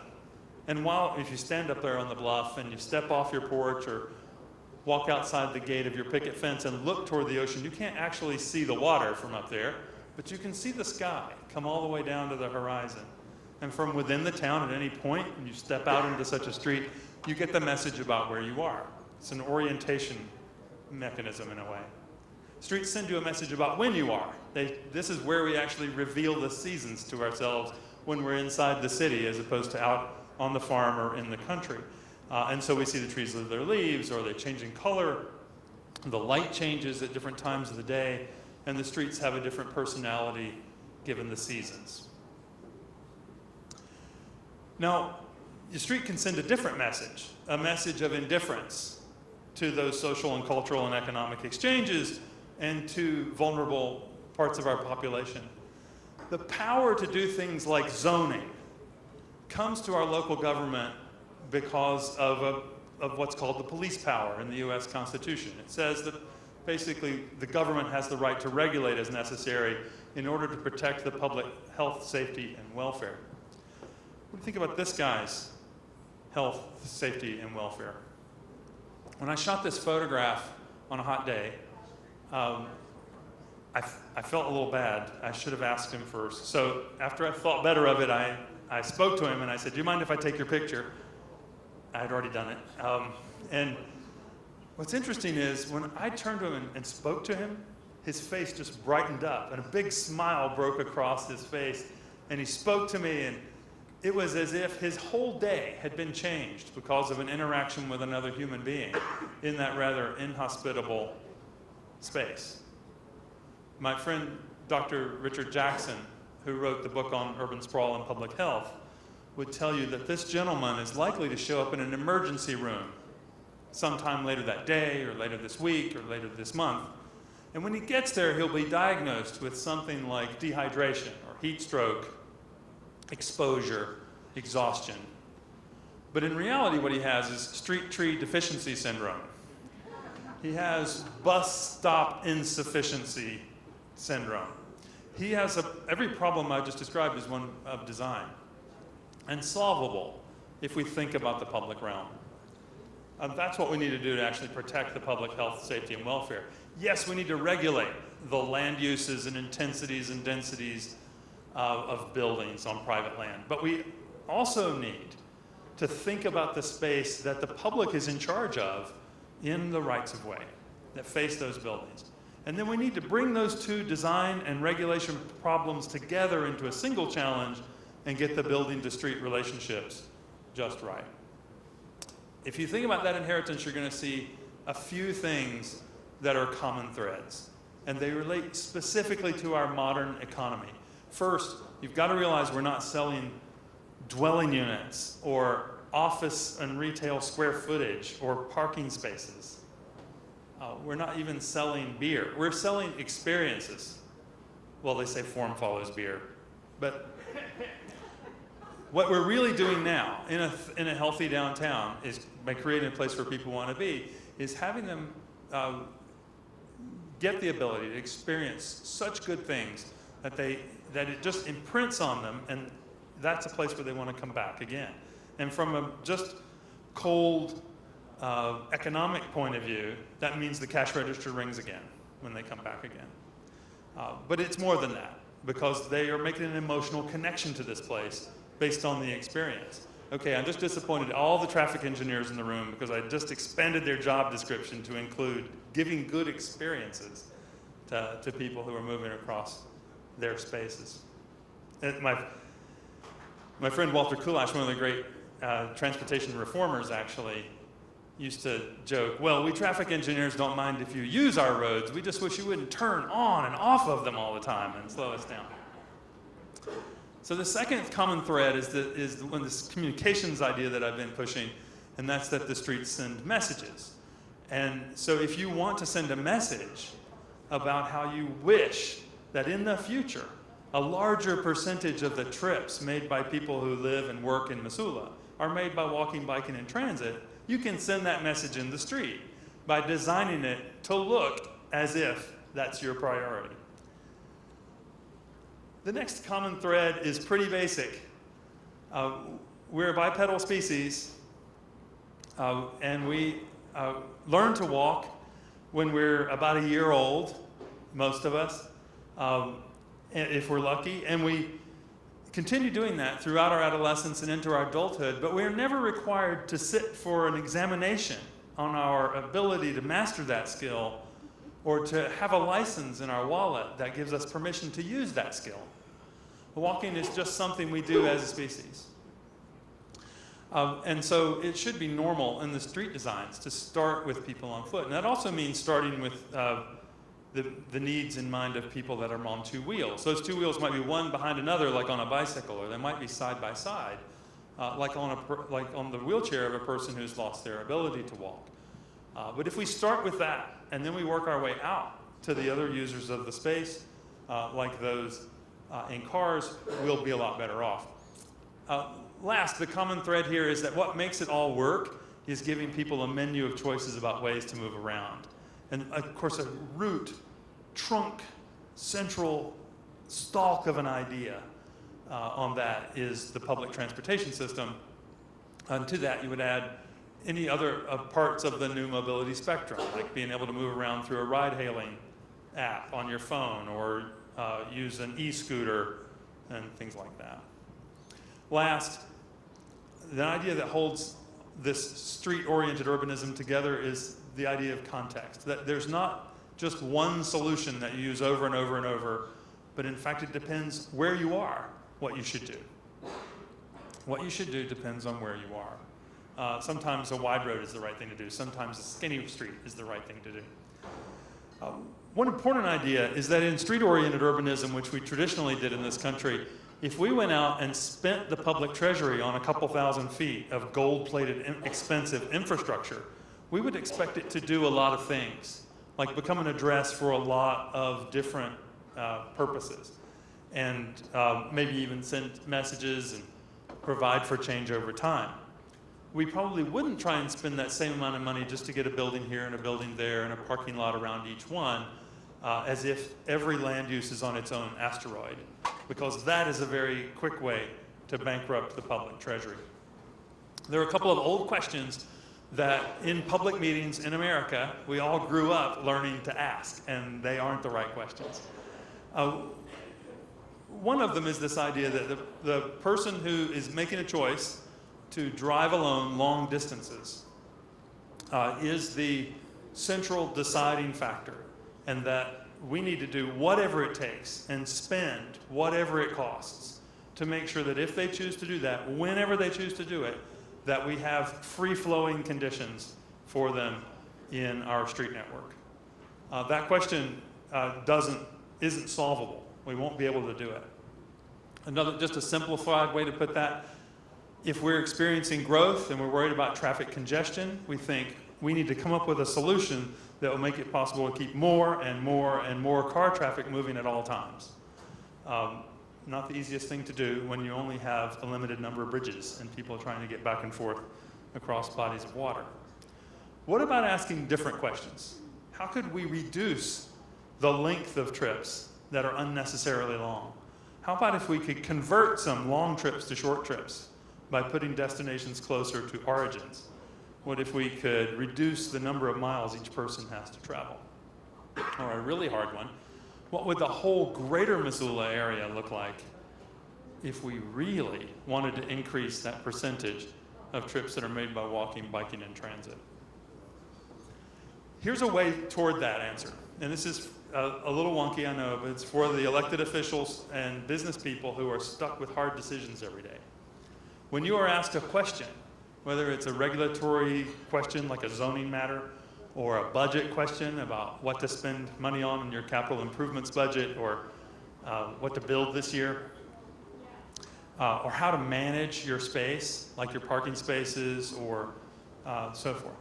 Ask yourself the question Ian Lockwood taught me to ask. Does that change your thinking of making, in addition to the budget, a subtraction from the parking spaces? Does it favor short car trips and walking, biking, and transit? If it does, it's almost always the right thing to do. I actually haven't seen that fail yet, but think about it. You might think of an example where it does. Now, occasionally, it will also be the right thing to do to make a decision that favors a long trip by someone driving alone. Like, for example, if you're moving freight from a port, you might need a thoroughfare that's designed for that truck to get those things out out to where they need to be. Because if you've got it, a truck probably brought it to you. So that's an example. For at least that's a one occupant trip, or for at least as long as there's a truck driver and not a computer doing the driving. Now, by now, after I threw those questions at you, someone in this group is saying, "Okay, Victor, that's very nice, and we love the cover of your book with that picture of Amsterdam, but we're not Amsterdam." And so, for those who say that, and I understand that question, I say, remember, Amsterdam wasn't always Amsterdam. Yes, they always had cycling, but in 1972, bike riding in the Netherlands was at an all-time low. It had dropped to its lowest ebb. Their streets were jammed with cars. They were making changes to the city in the post-war period to try and get more and more cars to fit. And while there were people biking, as you saw in the short video, they were trying to weave their way around more safely between the cars. So this is before and afters from Amsterdam. Within recent memory, in fact, within the lifetimes of most of us in this room, Amsterdam made a social decision to recalibrate their downtown area to make it more focused on the pedestrian and to systematically restrict the size of the parking supply, and the free-flowing condition for cars. Maybe we don't have to be Amsterdam, but I'm pointing out that you do have the choice to be what you want to be, not just to assume you have to be what you always were. That choice can be very valuable. This is a little example where, controversially in that town, homes were pulled closer together along walkable streets. And when you look at a map of the value that's generated in the oldest parts of town and then the neighborhood I just showed you, those are spikes in the tax base that pay for things like new tires on the school bus or a new roof on the community center. So someone trying to balance the budget needs to generate some of this highly prized walkable urbanism every chance they can. Some of you probably know Galena, Illinois, which is every year voted as America's favorite Main Street. What's interesting about it is that while it has cars in it, both parked cars and moving cars, it doesn't really accommodate them to their full happiness. It concentrates instead on the architecture and the wonderful civic buildings and so on that give that place its sense of place. And that comes about through design. When you look at Galena's Main Street here, that little curve in the map is the one I just showed you in the picture. It's compositional. You get the experience that people seem to love in Galena because it was designed that way. Street-oriented urbanism can really turn around a neighborhood. In Chattanooga, Tennessee, where you probably know they were reviled in the national press as the dirtiest little city in America, the South Side neighborhoods looked like this in the late 1990s, basically smoldering ruins. They have a street called Main Street. Every building on Main Street was boarded up. I don't mean 90%. I mean every single building on Main Street was vacant at that time. They used street-oriented urbanism to fill back in the lost space, to bring a population back first in row houses and apartments, then to restore their historic buildings, which they began to take preservation seriously anew at that time. And now Main Street looks like that. Really rather remarkable to see. That's emboldened them. They're taking the lost space from the abandoned factories and building their first 21st century car optional neighborhood. So if they can do it in Chattanooga, Tennessee, we can do it in Miami and Missoula, right? I'll leave you with 5 things that you can insist on when people bring street designs out. And hopefully as you look through the draft plan, you'll recognize these. The first one is that the streets where people want to be almost always have a defined shape, a sense of spatial enclosure. And it's buildings and trees that frame that and give that room, the public room, a shape. It's proportional. When it gets too wide, that sense of place diminishes. And when it's relatively narrow, the property values tend to be high and the sense of place is also high. Now that's a concept we totally expect in a big city downtown. Like this is the main drag in Portland. And so you can see the buildings on the either side form that proportional, legible public room.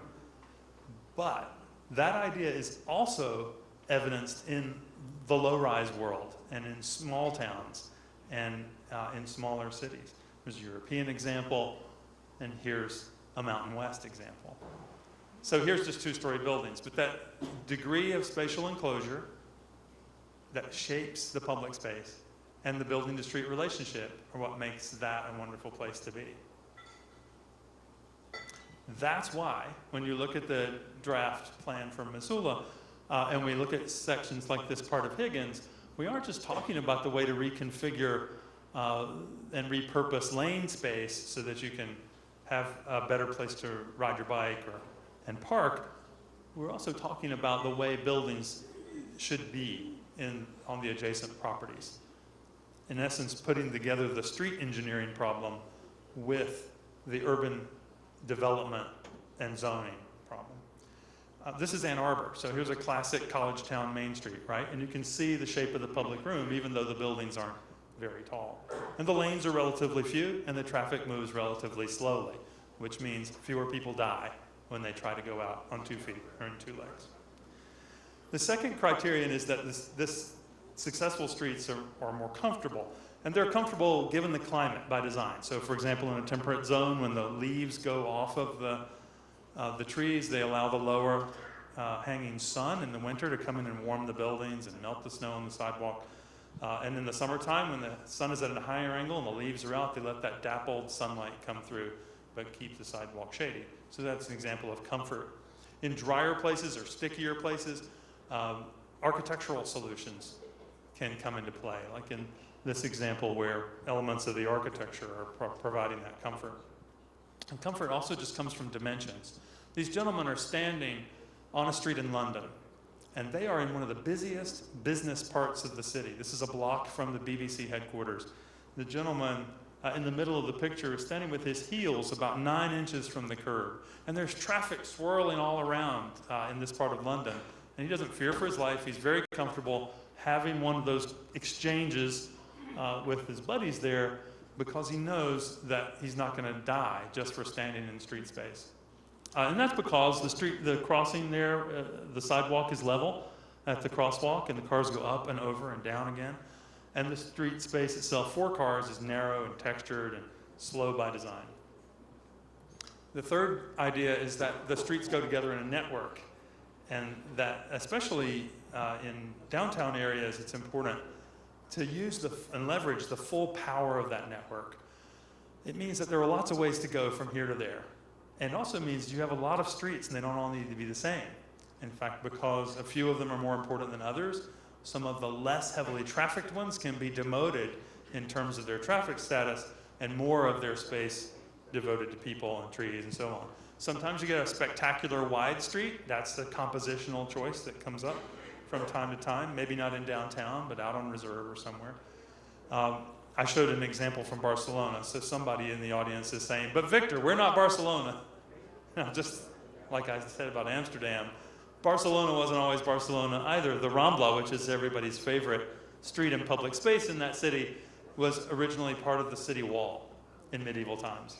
And when they didn't need the wall anymore, they repurposed that space, just like you can repurpose extra lanes, surplus lanes on Higgins.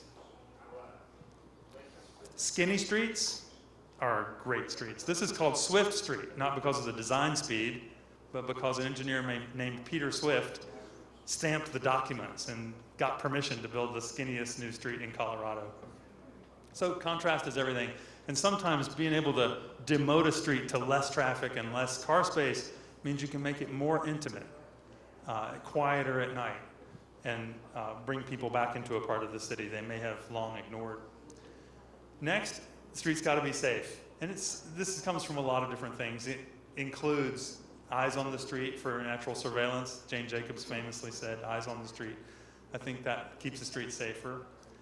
That means that instead of blank walls, like you saw in some of Jason's before pictures, it's a lot better to have doors and windows and storefronts and balconies facing the street, like you saw in Jason's after pictures. Then safety also comes from slowing down the motor vehicles. It's a little counterintuitive, because with our modern cars, we can kind of whisper at the gas pedal and they speed up, right? But a little bit of speed change makes a big difference. For example, at 20 miles an hour, if there's a collision where a pedestrian is hit by a motorist,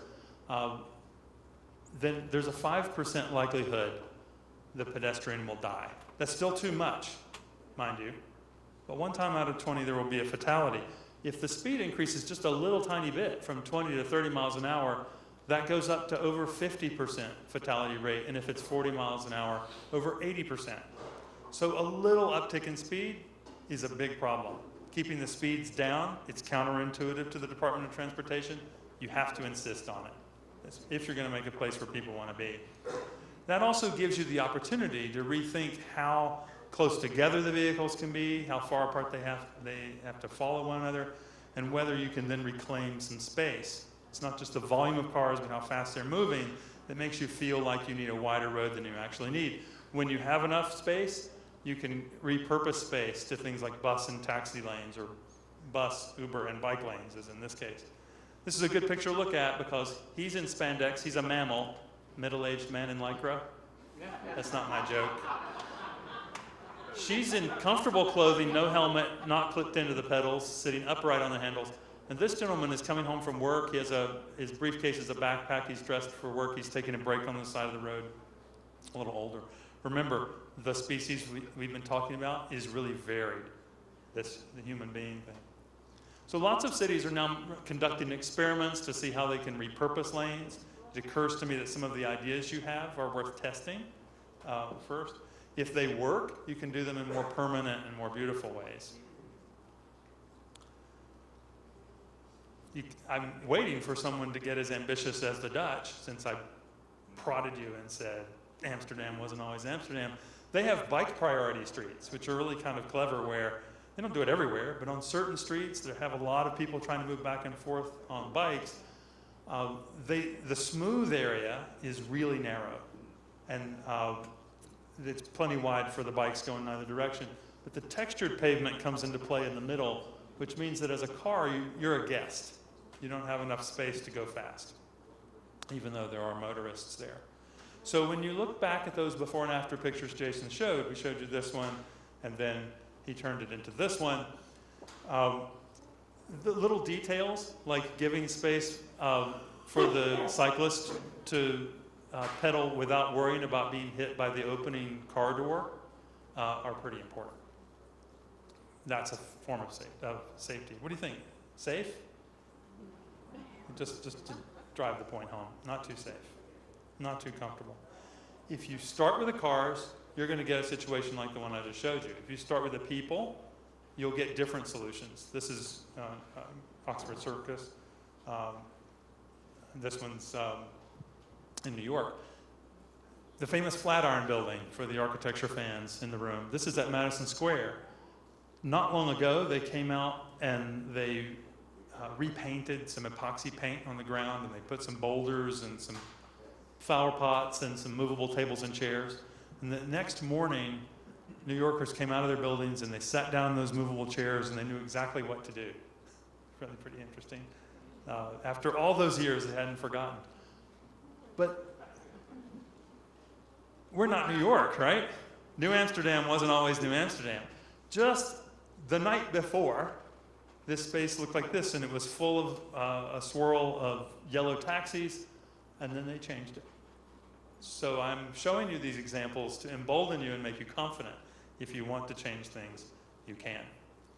Of the 5 criteria, the most difficult and elusive and locally distinctive is that the streets where people want to be are memorable in some way. And that, of course, is also a big menu of possibility. They might be memorable because of the creative signs, or because of the scenes you can see from there, or because of art, legal or illegal, or because of great architecture, or because people took what was on hand and made something special with it. You make a place memorable by letting human creativity come out. And that can happen inside the right-of-way, especially if you have an extra accessory like the Arc de Triomphe laying around, and you put it at the end of your street, you can make a memorable street. But I would argue that while that's helpful, the Avenue Diana is especially memorable because of the tree line, not just because it has the monument at the end. In fact, this is the world's most beautiful parking lot. If you count up the cars, there's more cars per acre than the Walmart parking lot. And so, in older cities, in historical cities, you're used to seeing these grand gestures. The Avenue of the Emperor, the Emperors in China at the top, done with long, straight vistas and trees planted in a row and especially monumental buildings. Occasionally, there's the possibility of doing that. But in that example I showed you from Chattanooga, the local artists went into those old abandoned buildings and vacant lots, and they dragged out rusty stuff and they welded it together to make creative garden walls and fences and gates, and that was their way of making it a place where people would just come and stand and gawk, and then get the Instagram of themselves with the rusty art. But the idea of making memorable places are special things that become like indelible moments in your memory, is what's behind things like the concept Jason showed you for Front Street. Now, the idea that you can use a street one way during the week and another way during the weekend, or one way during the business day and another way in the evening, is especially intriguing. An adaptive street, like the one that was illustrated here, that can change its personality and the way it's used, depending on when you're there, is really interesting. So in these illustrations in the draft plan, you see a regular day here where shared space is being shared by people and by cars. And then on the special days, like the festival days, the street can be closed to traffic, and you can have the food carts or food trucks, and you can move into the whole of the street as human habitat. That idea is especially useful in areas that are attempting to nurture the right kind of tourism. Quebec is interesting. They have lots of pedestrians all day long in the old city in Quebec. Well, the Rue Saint-Jean, which is this street, it's open to traffic during the business day. And there's on-street parking in front of the businesses, which the storefront merchants crave. And the people are walking up and down on the sidewalks. As you can see, there's quite a lot of them.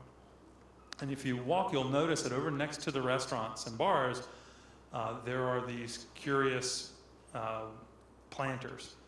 What those are, when they unfold them, they come out into the street, and they form a new edge.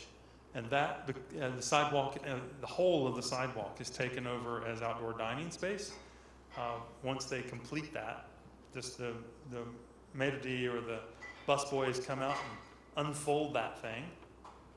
And then as soon as they do that, the business improvement district official drops a barricade at the intersection. And as soon as that happens, the violinists walk out into the center of the street and start to play. It's quite a thing to behold. And then the center of the street is all walking space, and the sidewalk area has been adapted into outdoor dining space. Isn't that amazing? So they aren't stuck on seeing the street the same way all day long and every day.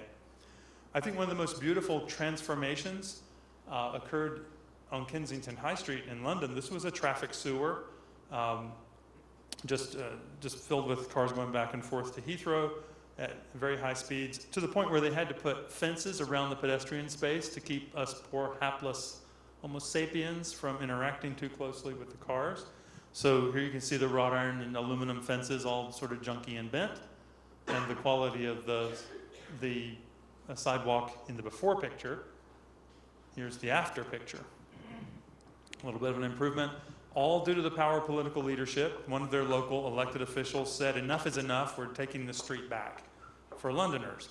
And they slowed it down. They remade the finishes. It's all very subtle and nice. And just to drive the point home, they moved the bike parking out into the center of the street, and people cross wherever they want to cross. Here's a person going home with groceries that didn't go all the way down to the next intersection to cross. And as a design, it's a very interesting retrofit because of its subtlety. Simple gray on gray color palette, no bright green anything, no flashing yellow anything. Very beautiful. So what about if you take these ideas I've just been describing and you merge them with the agenda for the green reuse of historic buildings? Historic preservation is a natural partner of street-oriented urbanism. Pretty basic. Those buildings were built when street-oriented urbanism was the norm. And so when we look at the buildings we've inherited, like this one, and we look at the historic photographs and realize they once looked like that, it's not hard to figure out what to do to modify these buildings and restore them and put them back into service. After. Want to see that again? It's kind of, we love before and after pictures because after a while, if you look at the after, you don't understand why anybody in their right mind would deliberately design it like the before picture. But that's an unretouched, and here's the what if. That's what makes pages like this one from the draft plan so important, because they go through the anatomy of all the different components that make a good Main Street building, and the whole variety of different ways you can do that so that the building to street relationship can be restored even as the street is redesigned. Your peer communities are doing a lot of this, putting historic preservation and rethinking of the streets together in one package. For example, this historic area in Atlanta is the place where their planning director, planning commissioner, Tim Keene, grandly announced that the days of treating downtown's streets like glorified on-ramps to their interstate were over. He has declared a pedestrian priority zone around this area with the collection of historic buildings. And their before and after process is taking them from places like this to places like that. Rebalancing what goes on in the right-of-way and turning the lights back on in the historic buildings, gently adding to the vacant lots near them. Some of these ideas sound rather daring, but I have to say a tremendous change has occurred just in the last decade all through our country. A few weeks ago, one of our most prominent transportation writers wrote this. And it really, I'll leave you with this final thought. We are born with the idea of walking. And we earn the right to drive a motor vehicle.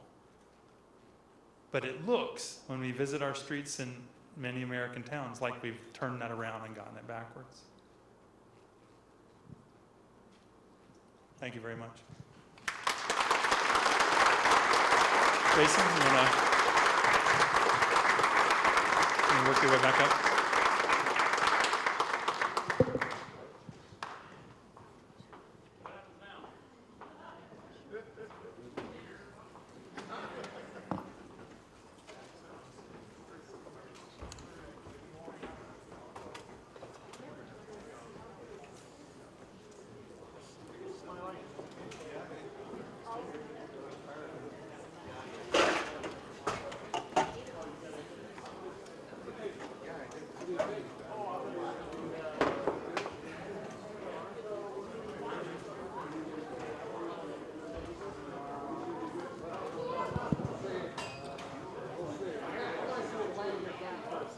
As promised, we're available for question and answer. However, we appreciate all of your time, so don't feel obliged. But we want to make ourselves available. If you'd like to ask any questions, we've got a microphone on the side. We've got 2 microphones available.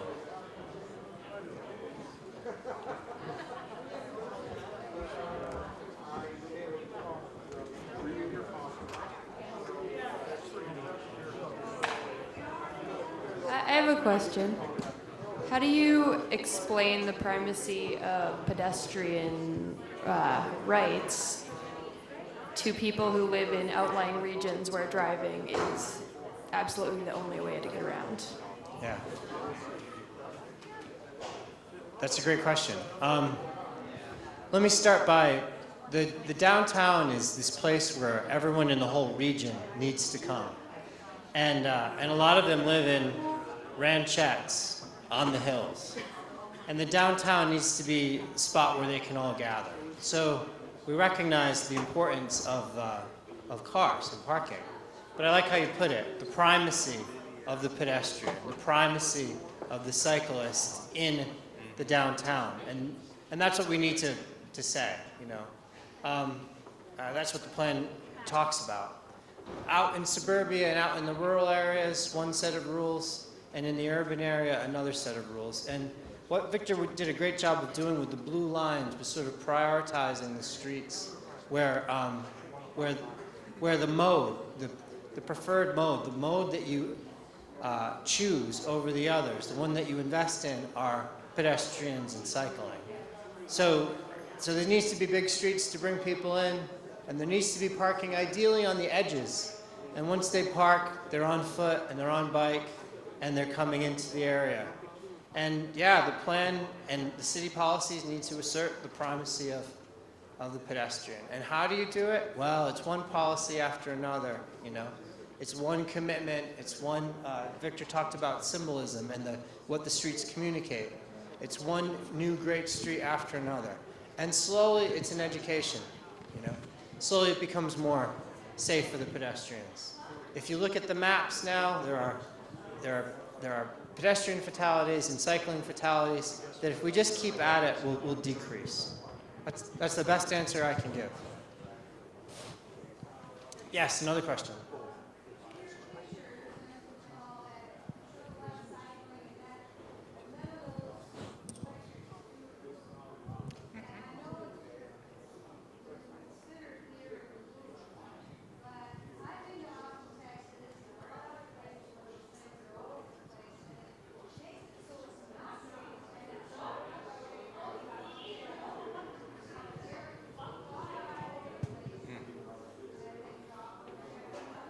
Great question.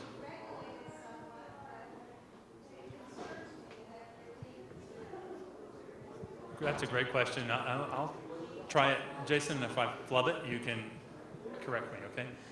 The question she asked is, what about those electric scooters that are becoming more and more popular? There are a couple of kinds of cities at this point.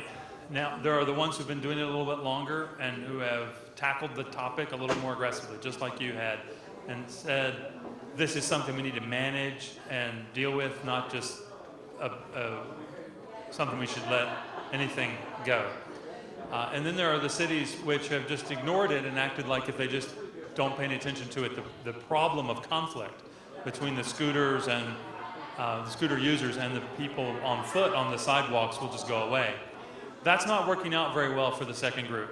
So I'd encourage you to look, for example, at what they've done in Portland, where after a few months of experimentation, they decided that the electric scooters do not belong on the sidewalks. And it's a city ordinance. They're not allowed on the sidewalks. They are required to be outside the sidewalk, either in the bike lane, now newly rechristened the mobility lane, or in the street with the cars. And in Portland, with their small blocks and their slow-moving traffic and their prevalence of cyclists, it's a little more comfortable as a new entry than it is in another city. What I observed in Portland just a few months ago was that with the electric scooters, you don't just have hipsters with wild haircuts and all of that and all the piercing and tattoos. You also have grandparents in comfortable shoes. You have retirees. You have executives in suits carrying briefcases. There are people of all ages now using them. It's very interesting. Just out of curiosity, how many of us in the room have tried an e-scooter? You tried it? It's a little bit like walking. Your center of gravity is really low, and the thing you're standing on is just a few inches above the ground. So when you need to, you step off of it. So the peril is actually much lower with the typical scooter than it is with a bike. You're not getting the physical activity or the calorie burning benefit of being on a bike, and that's perhaps an issue we should be thinking about. But in terms of safety, once you've tried it, it seems a lot less dangerous than if you just watch it or you read about it in an article or watch it on TV. That doesn't mean that all the safety problems have been figured out, including the fact that you're moving on wheels in an area where, for decades, it's been assumed no one needs a smooth surface because their radial tires on their big SUV are nice and wide and there's shock absorbers and all sorts of stuff. So you hardly even notice the irregularity of the road or the manhole covers or all the other things. And the cyclists have been saying for years that needed to be fixed. The e-scooter users are a new group to help militate for that, and that's helpful. One last thing, the scooters are about 15 times more popular than bike share bikes in terms of the demand for them, market demand. And that means it's kind of an inevitability. You're going to have so many people interested in using them. Figuring it out sooner rather than later is the right thing to do. Now, on the other end of the country, on the East Coast, we find cities banning them from the streets because they're afraid of the car-scooter conflict and requiring the scooters to be on the sidewalk, which is probably not a bad problem in suburbia where there are no pedestrians, but it's a real problem in urbia where there are lots of pedestrians.